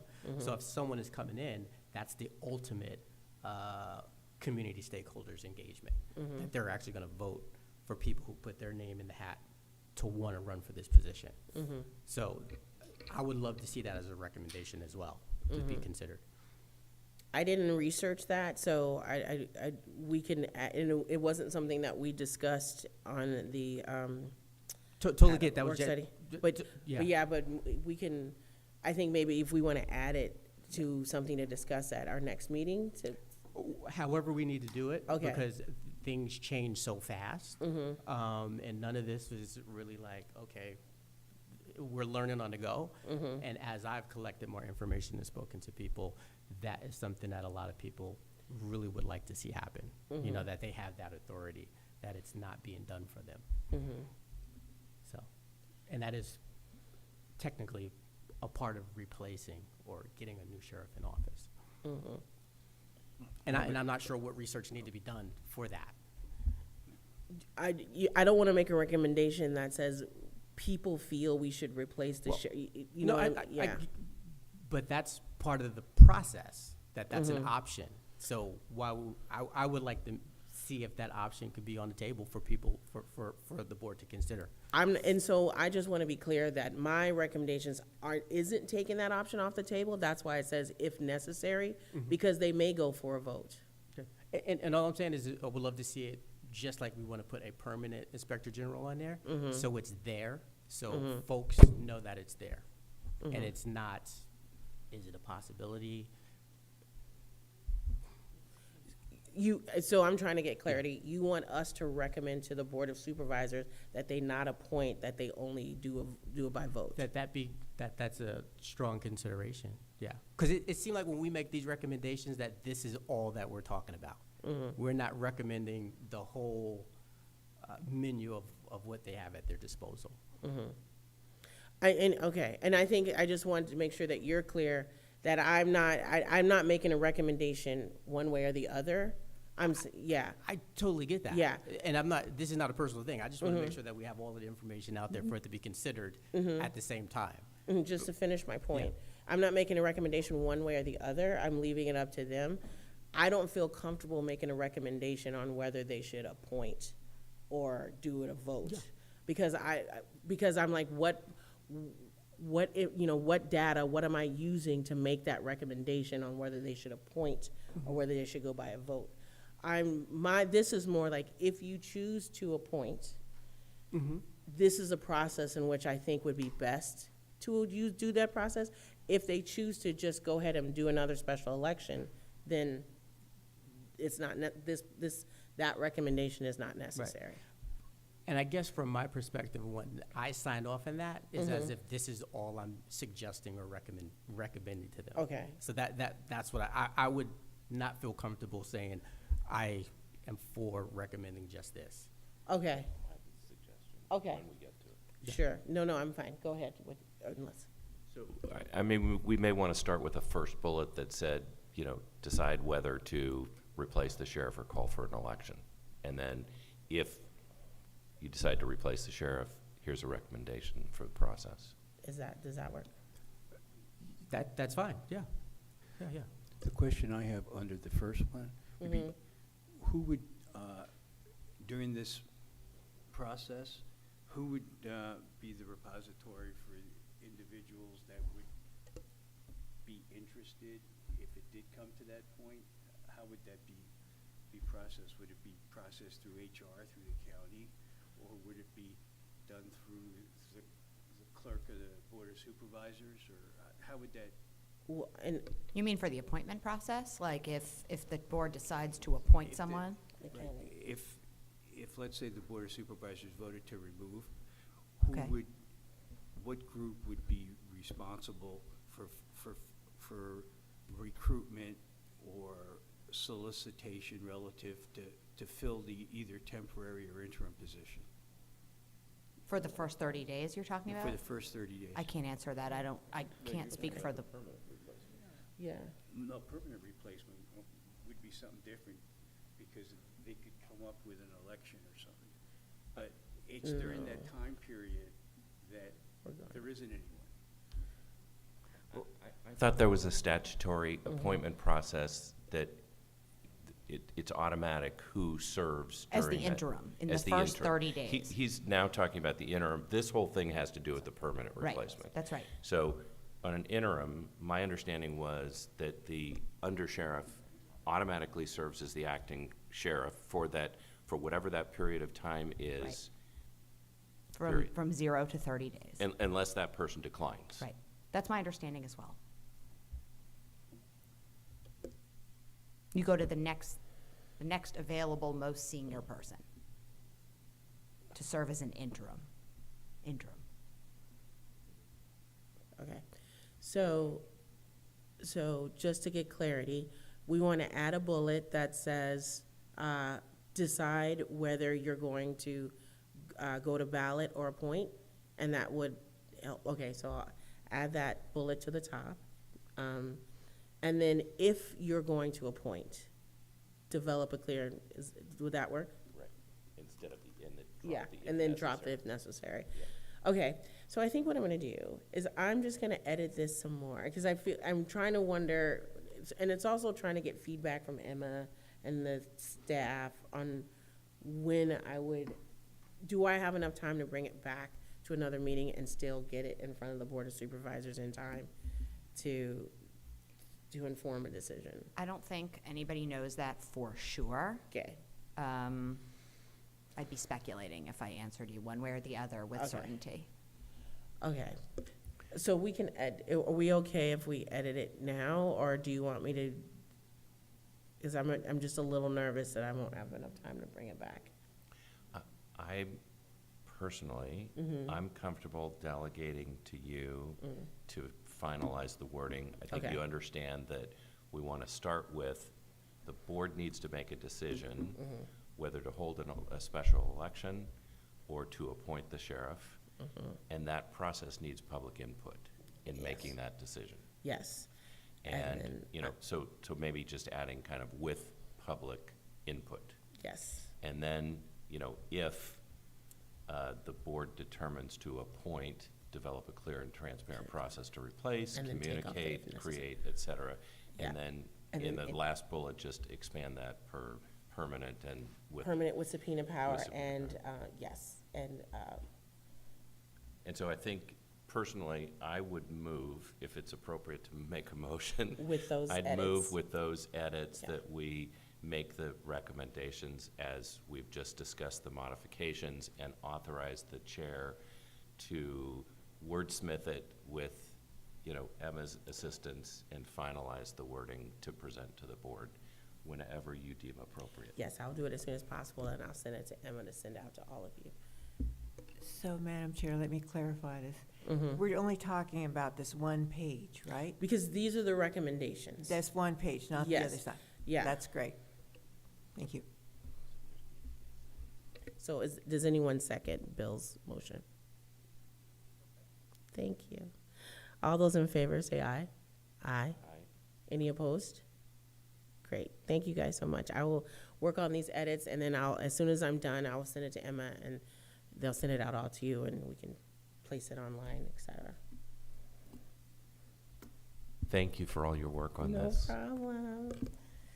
Okay, now moving on to a presentation on the religious capacity while in custody, and we have our sheriff's office to do that for us. So I welcome you guys on up to the podium.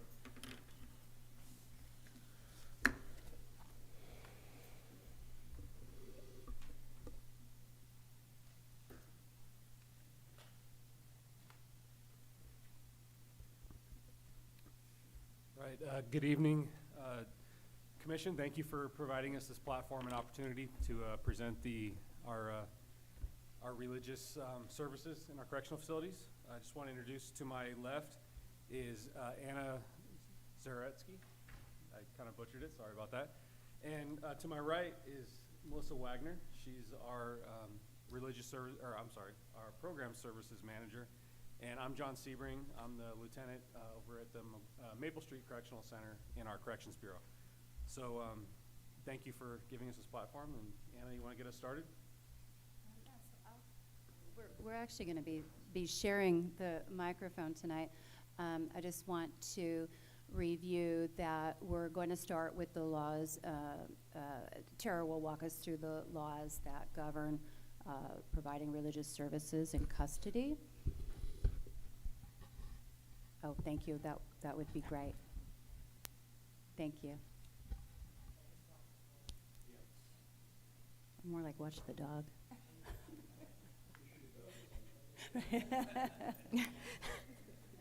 Wonderful. Thank you for that.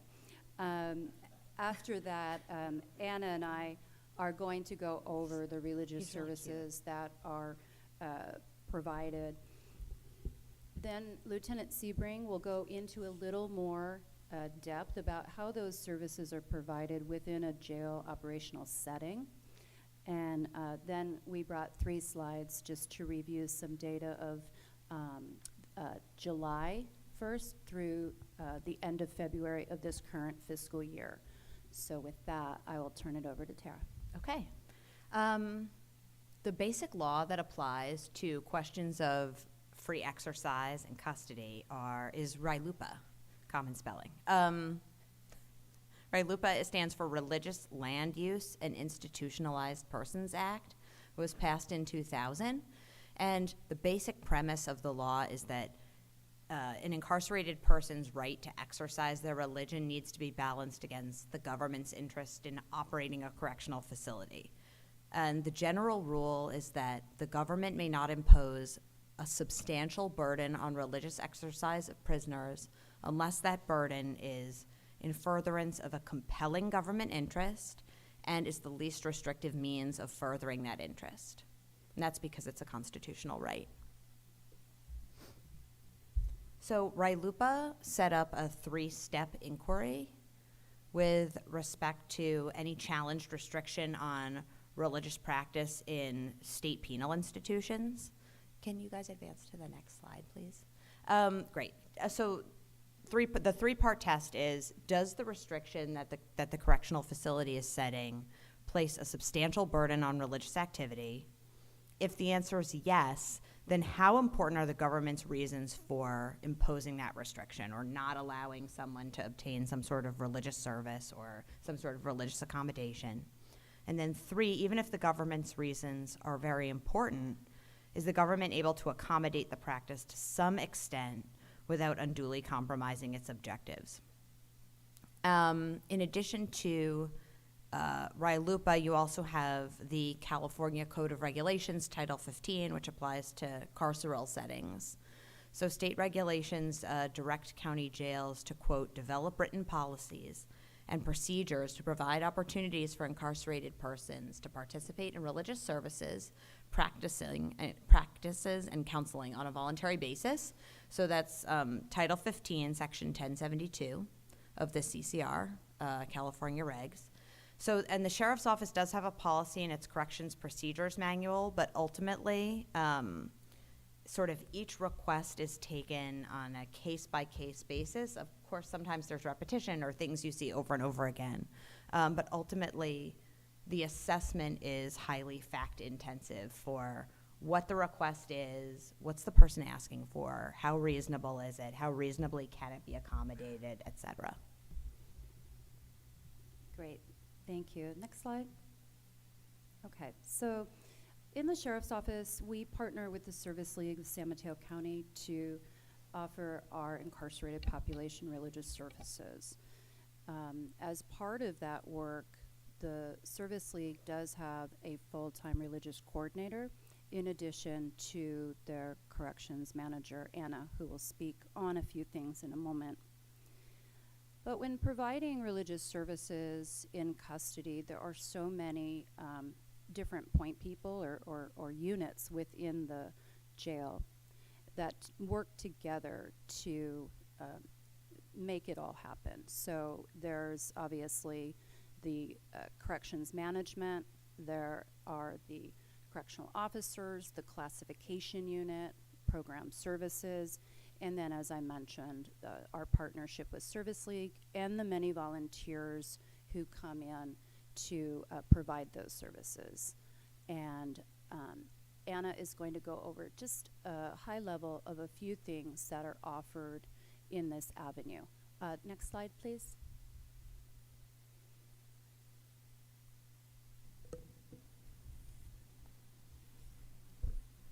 Good evening, everyone. My name is Anna. So all, like Melissa said, thank you, Melissa. I'm going to do a kind of overview of the bullet points. So volunteers and recruitment. So we assist with managing those volunteers, recruiting, going to local mosques, to temples, to local churches, as well as with the confirming that the leaders are able to provide, the host. So our recruitment, the religious services coordinator goes out and he makes sure that during the holidays are available, whether it's Easter, Ash Wednesday, and we're able to facilitate those services while they're in custody. Anna, if I may, we, though, however, take volunteers. They, for example, can contact the sheriff directly, as our most recent volunteers have. They can reach out to anybody. It is, though, then that we forward that information onto the Service League because they manage the many dozens of people. So it's not just the recruiting through the Service League, but they're a key part of it. Thank you. Thank you. So the scheduling and movement within the jails, we are now transitioning from 2 days to 6 days a week, and that will be moving forward at the end of April. We're working with the volunteers to accommodate their schedules. Texts and other materials that would include prayer rugs. It includes prayer cards, religious books, Bibles, Qurans, and they're able to submit that through the tablet, or they also have access to a paper form, which is a request form that they can put in boxes that they have in each housing unit on each pod that we check on a weekly basis and daily basis, that they have 2 forms of submitting or just requesting it from the religious provider when he's on the pod himself. The religious meals, the lieutenant will talk a little bit more about this, but when we receive a request, we have to work with classification, we have to work with the kitchen, with medical, to coordinate and make sure that we're able to accommodate their meals. Other requests that we do is we also manage the marriages. We also assist with funerals, we assist with grief counseling, and we assist with the baptism. Thank you. And then Lieutenant Sebring's going to go a little more into detail about what that looks like in the actual jail operations. Thank you, Anna and Melissa. So I'll start off with the jail clearances. just all of our providers must obtain, just our basic jail clearance, and that's a very streamlined process. It's online. That's, for people that want to go on a tour of the jail to our providers. They all have to get that. And that's a basic criminal history check as well as warrants. Our religious providers are vetted and they are approved through religious services, our religious services coordinator. And a list of those approved providers are provided to our jail clearance personnel. So we are aware of, like I said, like Melissa said, the dozens of different religious providers that we have. The administrative lieutenants is myself, and then there's another one at the McGuire Correctional Facility. We have that final review and decision on that initial clearance, and then we follow along with our policy with respect to that clearance. The clearance is a pretty quick process. We've been able to turn them around within a day or two on most occasions. And once that clearance is obtained and they've passed that vetting process, they can start the services the next available day. And then as far as movement within our facilities goes, the religious providers, they receive an escorted access card or access badge.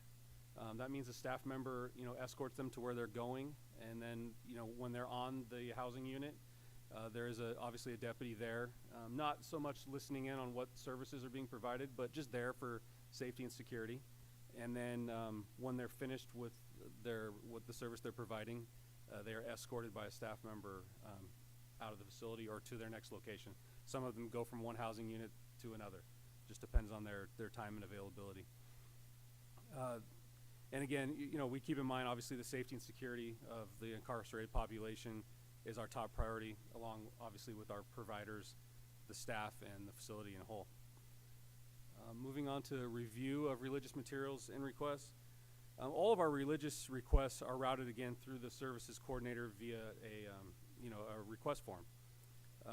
Our service coordinator and I communicate almost daily on requests, and to my recollection, there's been none that have been denied. We do everything we can to accommodate all those requests. I'll provide you with an example. There was an incarcerated person that he wanted a copy of the Gita. I could be pronouncing that. Did I get it? Okay. All right. The Gita, and he had submitted a grievance, and I read the grievance, and he had been provided with printed copies of it. We didn't have a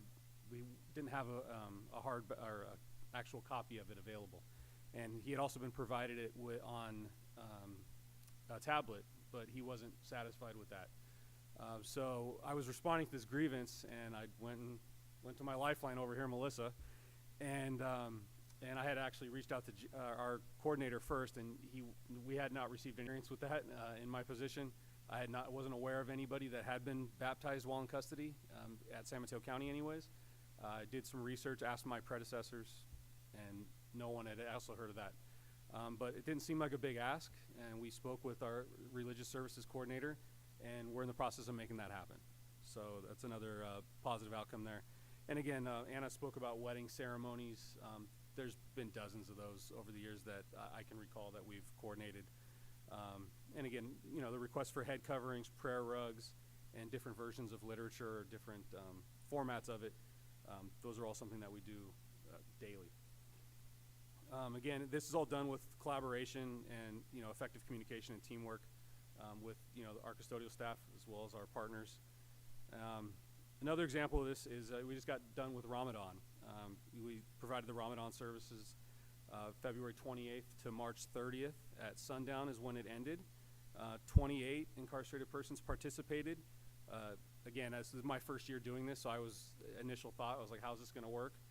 They didn't need me, it was seamless. The team, they had a plan together, and it went very well.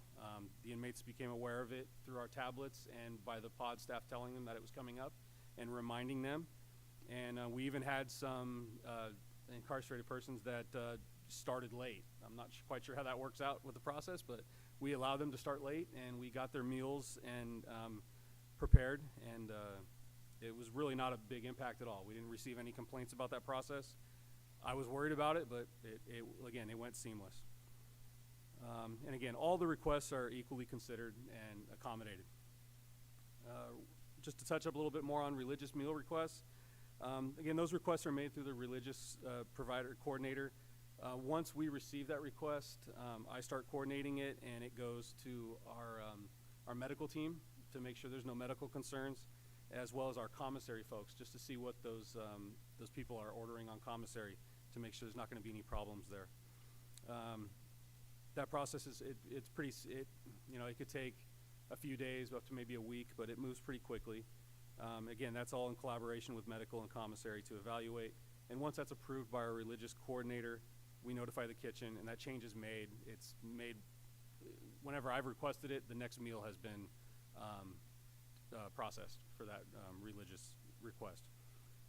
And lastly, with balancing time, what we mean by that is really when the religious providers come, it's volunteer, and they are, they don't know they can't read minds. They don't know what's going on in the jail. So obviously there's this balancing act of, hey, we're out for recreation time, but we also want to have religious services. So, obviously we need flexibility with our staff as well as the incarcerated population to take advantage of the services that, are being provided. And, that's a balancing act, and it can be problematic at times, but as far as complaints go with respect to that, it's very few and far between, and it's been successful in my experience. And again, the incarcerated population has, the choice whether they want to participate or not. Ultimately, it's up to them. So that's all I have. If I may also, for holidays in other denominations, we just recently had Ash Wednesday, and so the religious coordinator and Anna work with all the people we've already mentioned to ensure that the ashes are, that it's looked at. But then our provider goes to both facilities, and this is something that it makes sense to open it up to staff as well, whether that is staff from our correctional health services team or the sheriff's office, as well as the justice involved. Coming up on Easter, there'll be additional time set aside to bring in communion for those who wish to do that at both facilities. Similar during the Christmas holiday, it is really a lot of effort made to get people who want to be with their loved ones to come and be able to be there for the men and women during that same time period. Next slide, please.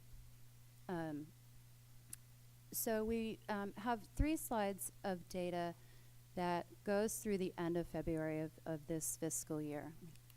Change my glasses so I can see. So the first slide covers the number of services offered across both facilities, both McGuire and Maple Street, by month. So when we say 114, these are literally 114 times a service was offered. Now a service can be, it could be one person meeting with 10 people or 20 people. It could be a Bible study with 2 women and the Bible study teacher, right? So it is different than what Anna mentioned before, where it might be a grief counseling due to a death in family. These are scheduled services. Next slide, please. Now we look at those who attend the services in the first 8 months of this year. So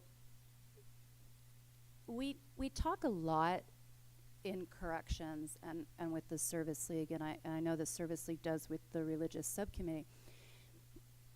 We want to provide the opportunity for people to engage with whatever denomination, and some actually go to several different ones. And we can't make them, we want them. We want them to go. We want them to be able to, no matter where they're housed, tell the people that they live with. Oftentimes, we have non-denominational groups that have started off small and actually are very well attended because of that word of mouth when it is spiritual-based or non-denominational. If we have religion come and no one comes out, it is very frustrating because we know that men and women do want to engage. So that just ties back to what Lieutenant Sebring mentioned about the balance of time. It is still the choice of the men and women what they want to do. Some engage a few times, some all the time, but we need to make it available and we want them to engage. On the next slide, you'll see the denominations. I want to say, and I'm sorry this does not appear, we do have our Muslim and our Hindu and our Orthodox religious providers. They generally meet when an inmate requests, generally one-on-one. They don't necessarily have large numbers in one housing unit. They will be at different locations throughout the facilities. So they do meet with them. So the ones that appear here are the scheduled ones that are served. So Catholic, Christian, I can't see, sorry. The Christian Science, Jehovah's Witness, and Buddhist. And Buddhist has expanded. We have a relatively new provider that has joined the county ministry. And we're fortunate to have that person. And those are the high-level topics and items and numbers at a glance.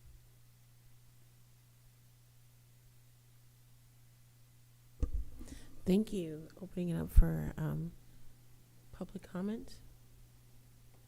Yeah. And you guys can stay there, and I think I'll just have people go over there so you don't have to pop up and down. Yeah. Okay, members of the public, if you wish to speak on item number 8, please use the raise hand feature on Zoom or submit a speaker slip up to the clerk. We have 6 speaker slips. I'd like to call Jose Reyes up to the podium.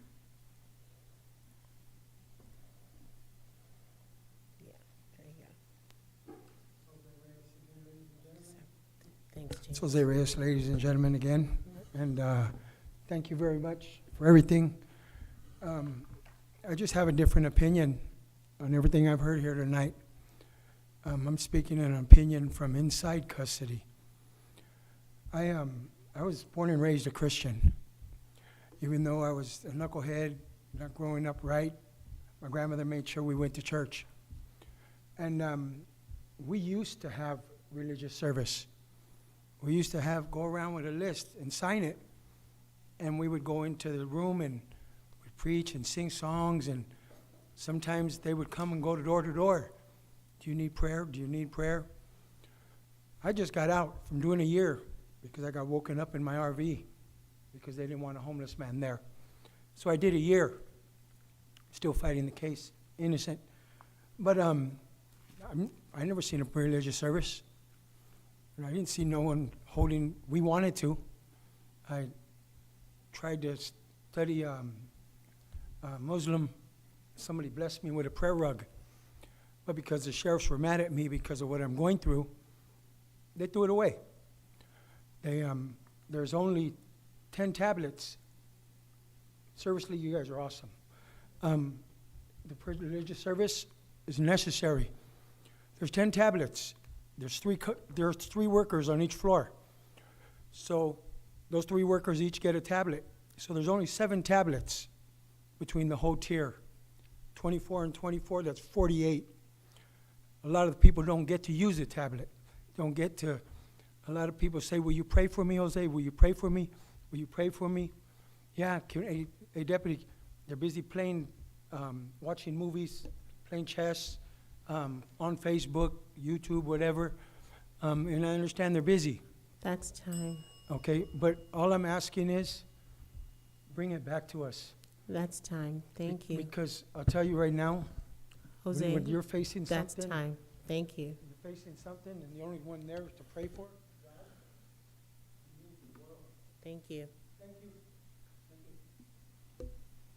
Thank you. I'd like to call up the next speaker, the Rev. Dr. Evelyn Vigil.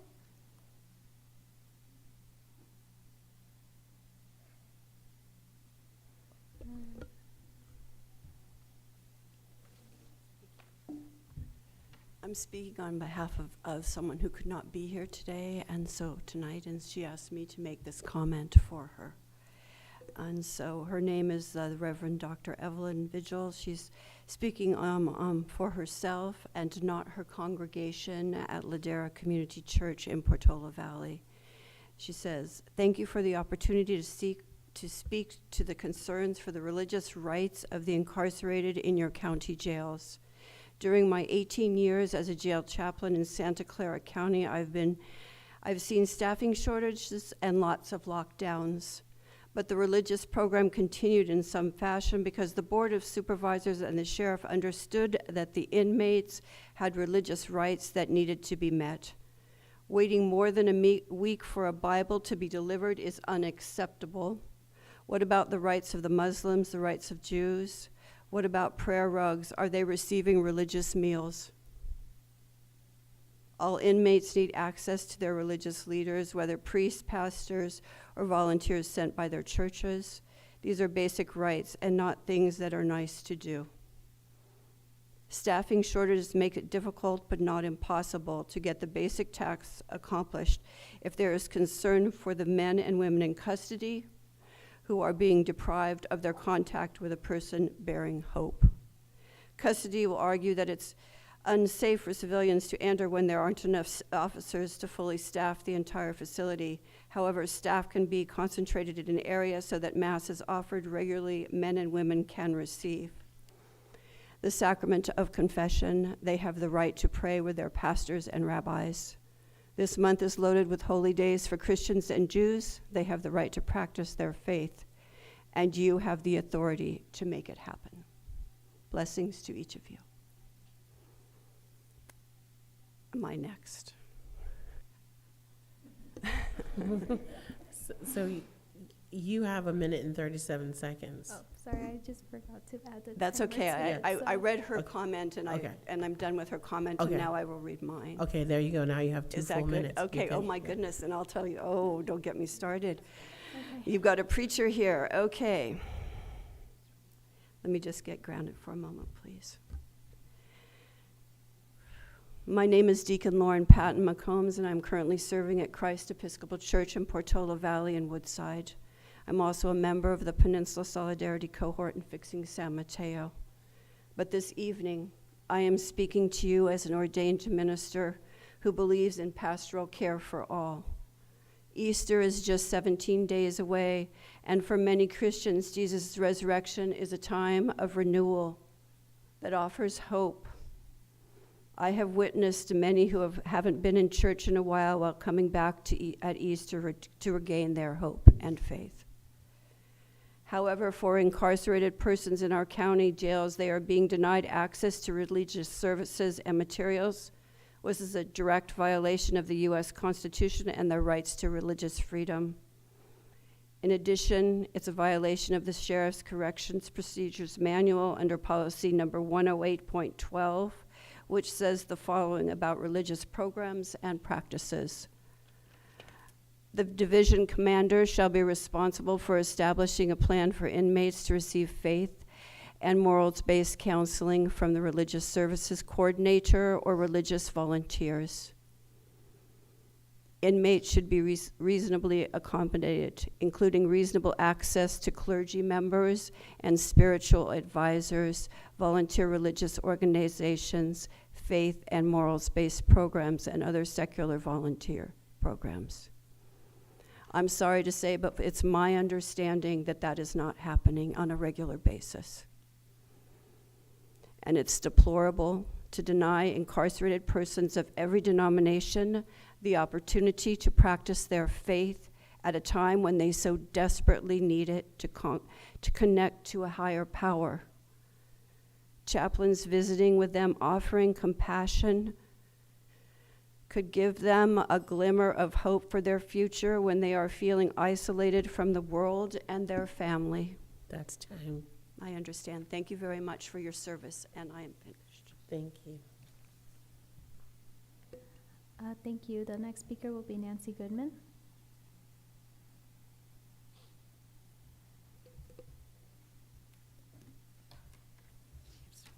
Hi, thank you so much for taking up this topic. I'm Nancy Goodban. I'm a member of the Unitarian Universalist Fellowship of Redwood City.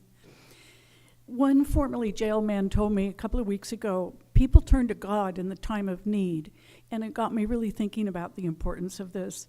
We have heard concerns at Fix and San Mateo County from, one was a Catherine Center volunteer, said she couldn't come back after the pandemic to tell women about the Catherine Center, which is a transition home. Another brought up limited access and difficulty getting clearances. I talked to a board member and also a staff member, thank you so much, at the Service League, which is clearly very committed to providing robust services and focuses intensively on this. They meet regularly with the sheriff and internally, and also hoping to meet with Melissa. And thank all of them so much for the commitment to this kind of service and expanding the days to 6 days a week, because one of the complaints that we heard was the days were only 2 hours on Friday, 2 hours on Sunday. And I talked to a young man who said he was incarcerated for 4 months, but he only got to go to services twice. Problem was either he was working in the kitchen and he couldn't get the time off because it's only like 2 hours Friday, 2 hours Sunday, or because of low staffing, it was a lockdown and the people couldn't come in, there was no escort. So I think there might be a gap between what we want to do and what we really can do, and I think we're sometimes hearing the concerns. It also sounded like it was overly bureaucratic to get materials. The same young man told me it took him 3 weeks to get a Bible, and that's pretty outrageous, again, if you really want that service. Post-pandemic, is when they've required escorts. Prior to that, they didn't require escorts, and I think it's worth looking in San Francisco and other counties that are less restrictive and seeing how we can meet the needs of the incarcerated people as well as the security of the staff. So thank you again. Thank you. Thank you. Next speaker is Paul Bocanegra, followed by Raymond Goins.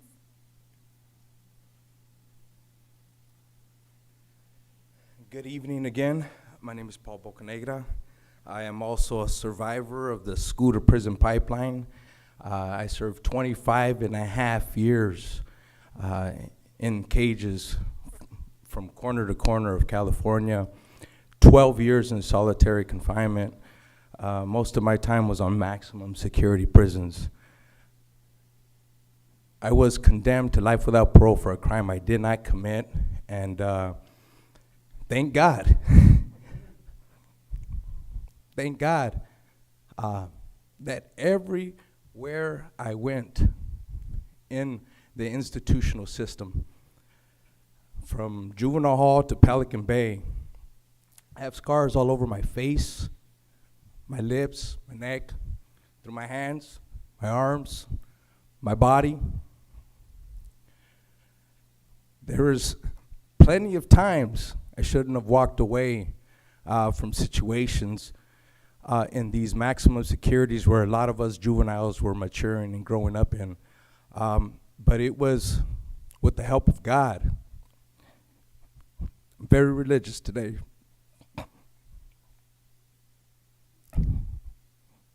Some of those cage matches, it doesn't matter who you scream for. It doesn't matter if the person's got a knife.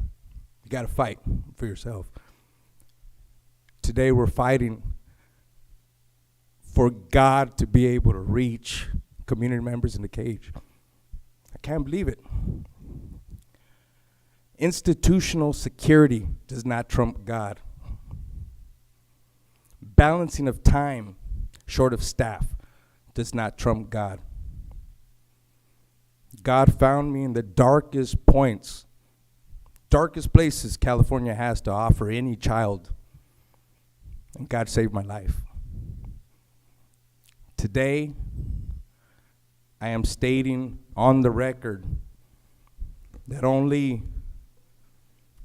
you can be the one who ensures, Sheriff's Department That's ensures that God reaches our community. And it's going to reach us one way or another, whether you like it or not. No cage can stop the light of God. That's time. And God is speaking tonight. God bless you all. Thank you. Thank you. Raymond Goins.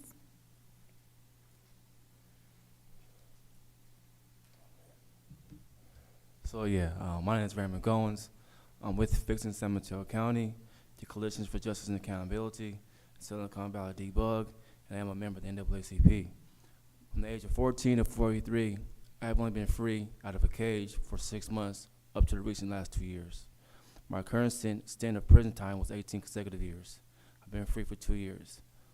Now, I'm not really true religious, but even in a time of hopelessness, despair, looking at the light in my cell, contemplating suicide, the only thing that kept me alive was hope. Hope in God, Jesus, Allah, Yahweh, Buddha, whatever religious freedom, whatever religious religion my neighbor may have had, in which I speak to through events and to talk to him about my problems, to stop me from jumping off the edge because I didn't see no hope. Religion is the hope that the hopeless have. Sometimes when you don't have nobody to call on, a lot of people in prison have nobody to call on. There's nobody answering their phones. There's nobody writing the letters. The only people you have to call on is God or hope in religion. A lot of people convert into religion. Some are great leaders. Someone that I idolize, Malcolm X, converted while incarcerated. What would Malcolm be if the CDCR or Sheriff Department restricted his religion's capabilities? We wouldn't have Malcolm X. We wouldn't have a lot of our great leaders. Religion is important because that gives a hopeless. I can't tell you how many people I know personally that try to commit suicide and only stop because they found the Bible or they found the Quran. Religion saves lives. It gives us hope. Despair is all throughout the system. Religion is the only thing that keeps a lot of people going, especially me. And I'm not religious. I'm spiritual. But even I found hope in Jesus and God. So it's not something you should restrict. Like Paul said, institutional security, staff shortages, that's not an excuse to give somebody hope. It's not an excuse to restrict somebody from seeking out a higher power. If you want to help bring change, don't let no one stop the religious freedom. Thank you. Thank you. We have 2 hands raised on Zoom. Okay. I'd like to call up Eric Sapp, followed by Ivy.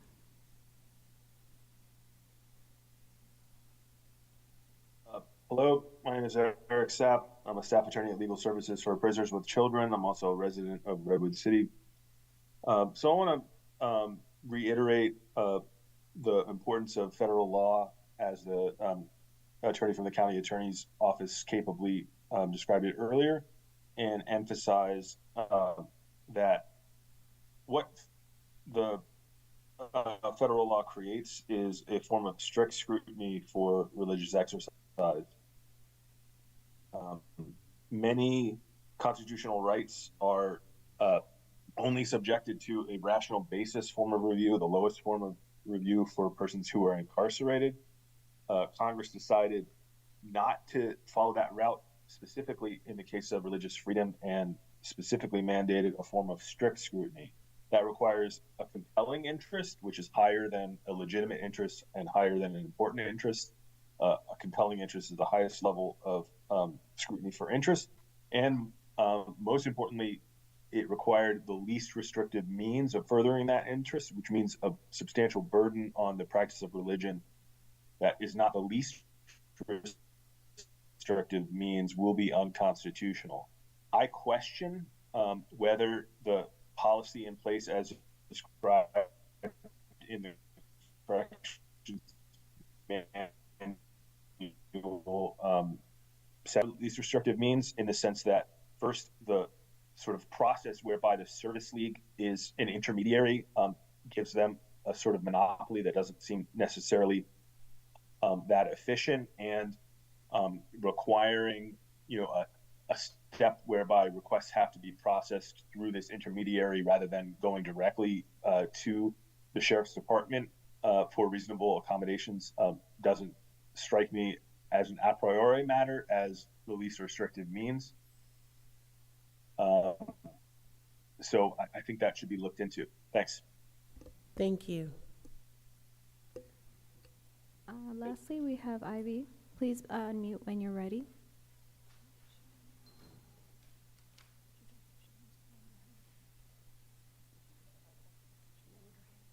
Okay. There are no more public comments. Great, thank you. Opening up to commissioners if you have any. Oh, She hold did. on. She has a backup? Yes. Ivy, you may begin when you're ready.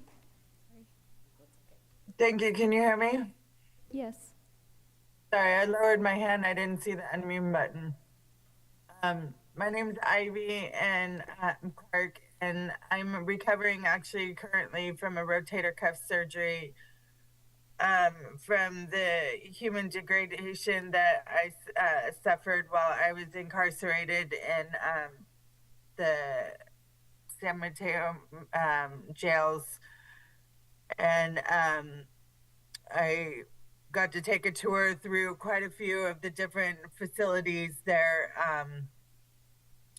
and because of the different pods that they put me in, and was pretzeled, and I can validate quite a few of the stories of abuse that took place in there, and the people that did visit were very few and far between, if at all, pre-pandemic, during the pandemic, and post-pandemic. And unfortunately, Catherine Center did just close this last December, the Restorative Justice Safe House that was residential program post that took referrals from those of us that were incarcerated. And, you know, I claim spirituality more so than religion, but I did take advantage of the mental health and recovery services. But I do have a higher power and have experienced a lot of healing through my spiritual walk, 12 steps. But I believe all walks have a light, and within those dark stalls that we were kept in, I just ask that you guys please fulfill the rights that you've all presented here tonight that we are supposed to have as humans. Thank you. Thank you. And there are no more public comments. Perfect. Okay, now I'm opening up to commissioners if they have any questions or comments. Go ahead, Shirley. Last month, on March 5th, we had the complaint about only 2 days a week for services at 2 hours a day. I want to commend the Sheriff's Department because you listened to that, and you've already, you know, you made it 6 days. I'll ask for 7. The only question I have, and I think it's great that you're doing this again, I'm not sure why you need to escort the religious people since they've been already cleared for a clearance. So, I mean, that might be something you might think about so it won't be so much of a burden to your own staff. And I've worked in San Francisco where no one was ever escorted if you had a clearance. That's my only comment. But thank you for increasing the days. Go ahead, Commissioner Solano. Thank you. Lieutenant, I'd like to thank you and your staff for this. Actually, the word that you used quite a bit was flexibility. And myself on this commission appreciates the flexibility that you and your staff have exhibited for the jail facility. My question is, how can we help you here as a commission? You know, what type of resources or things that we can do here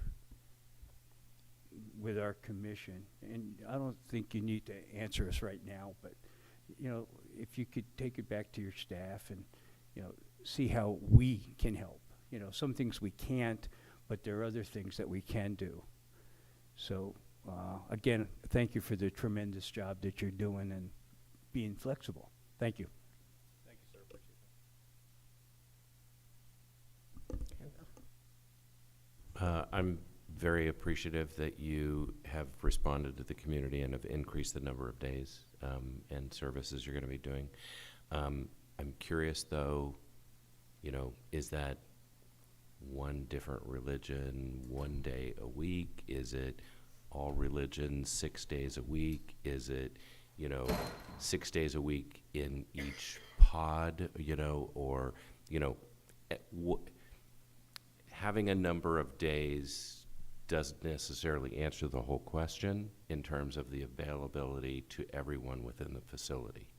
And I think obviously that's what we're hearing, the importance of that, and ensuring that, you know, people from whatever religion or spirituality have accessibility when they're not working, when they don't have a class that they're attending, you know, et cetera, and ensuring the maximum availability for all religions to all people in both facilities. And again, I don't necessarily expect you to answer that, but if you do have an answer, that would be great. I think one is the Service League has worked really hard to be able to have the volunteers identify the better times when they're not at their own congregation, when they're not serving within their own parish.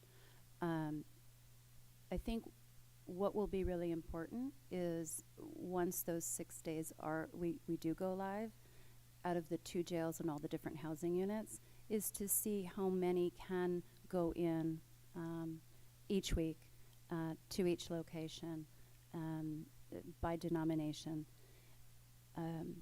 We do not have the same number of providers per denomination. We don't. That would be ideal.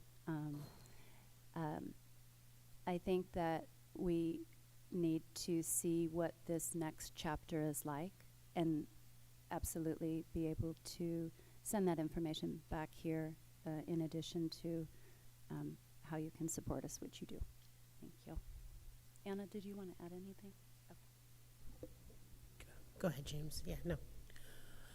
No, so just to piggyback on that, I was wanting more details on how the new policy with the 6 days is going to manifest and what that looks like. And also, you know, hearing more about possible lack of volunteer for a specific denomination and how that impacts. And also staffing and the ability to escort and how much that impedes. So once it's going, getting more information in those areas. And then just to add, I'm very glad that you're continuing to focus on this area. You know, we just talked about the mental health issues, and I've never been incarcerated myself, so I'm speaking on an area that I don't know. I've had family members that have been incarcerated, and they have told me that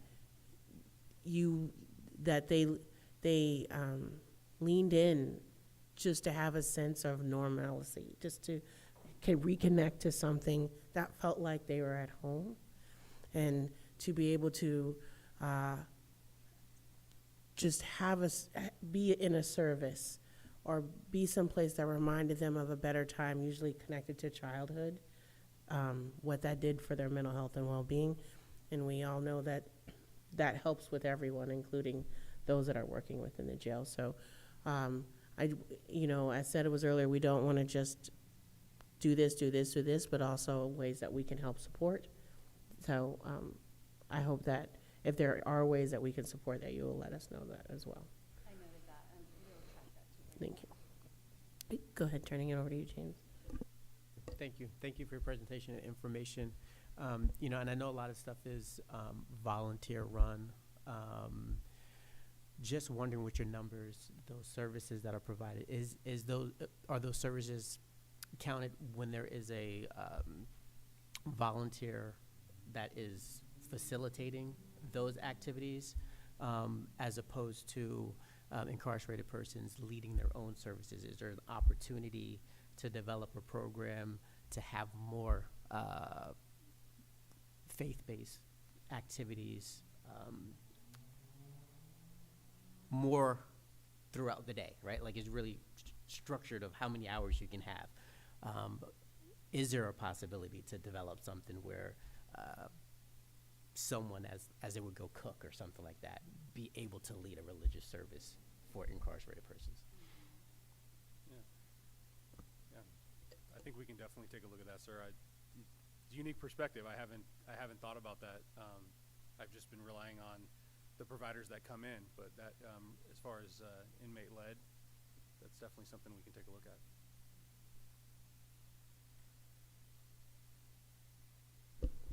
All right, is there anything else on this item? No? Okay, we can let you guys go home. Thank you so much. Thank you. Yes.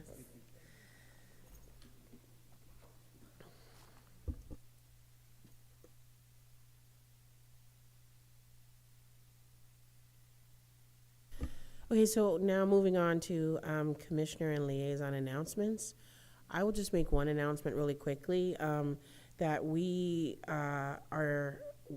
one of our commissioners is no longer with us, Commissioner Marco Durazo, due to lack of attendance here at the meetings. As per our bylaws, if you miss 3 meetings in a row, you are removed from the commission. So that action took place. So just letting everybody know, that's why you no longer see his name on our website or announced here in the meetings.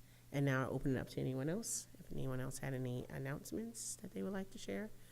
So I'm going to toss it over to George. Do you want to come over here, George? Oh, okay. Sure. Come on up to the podium.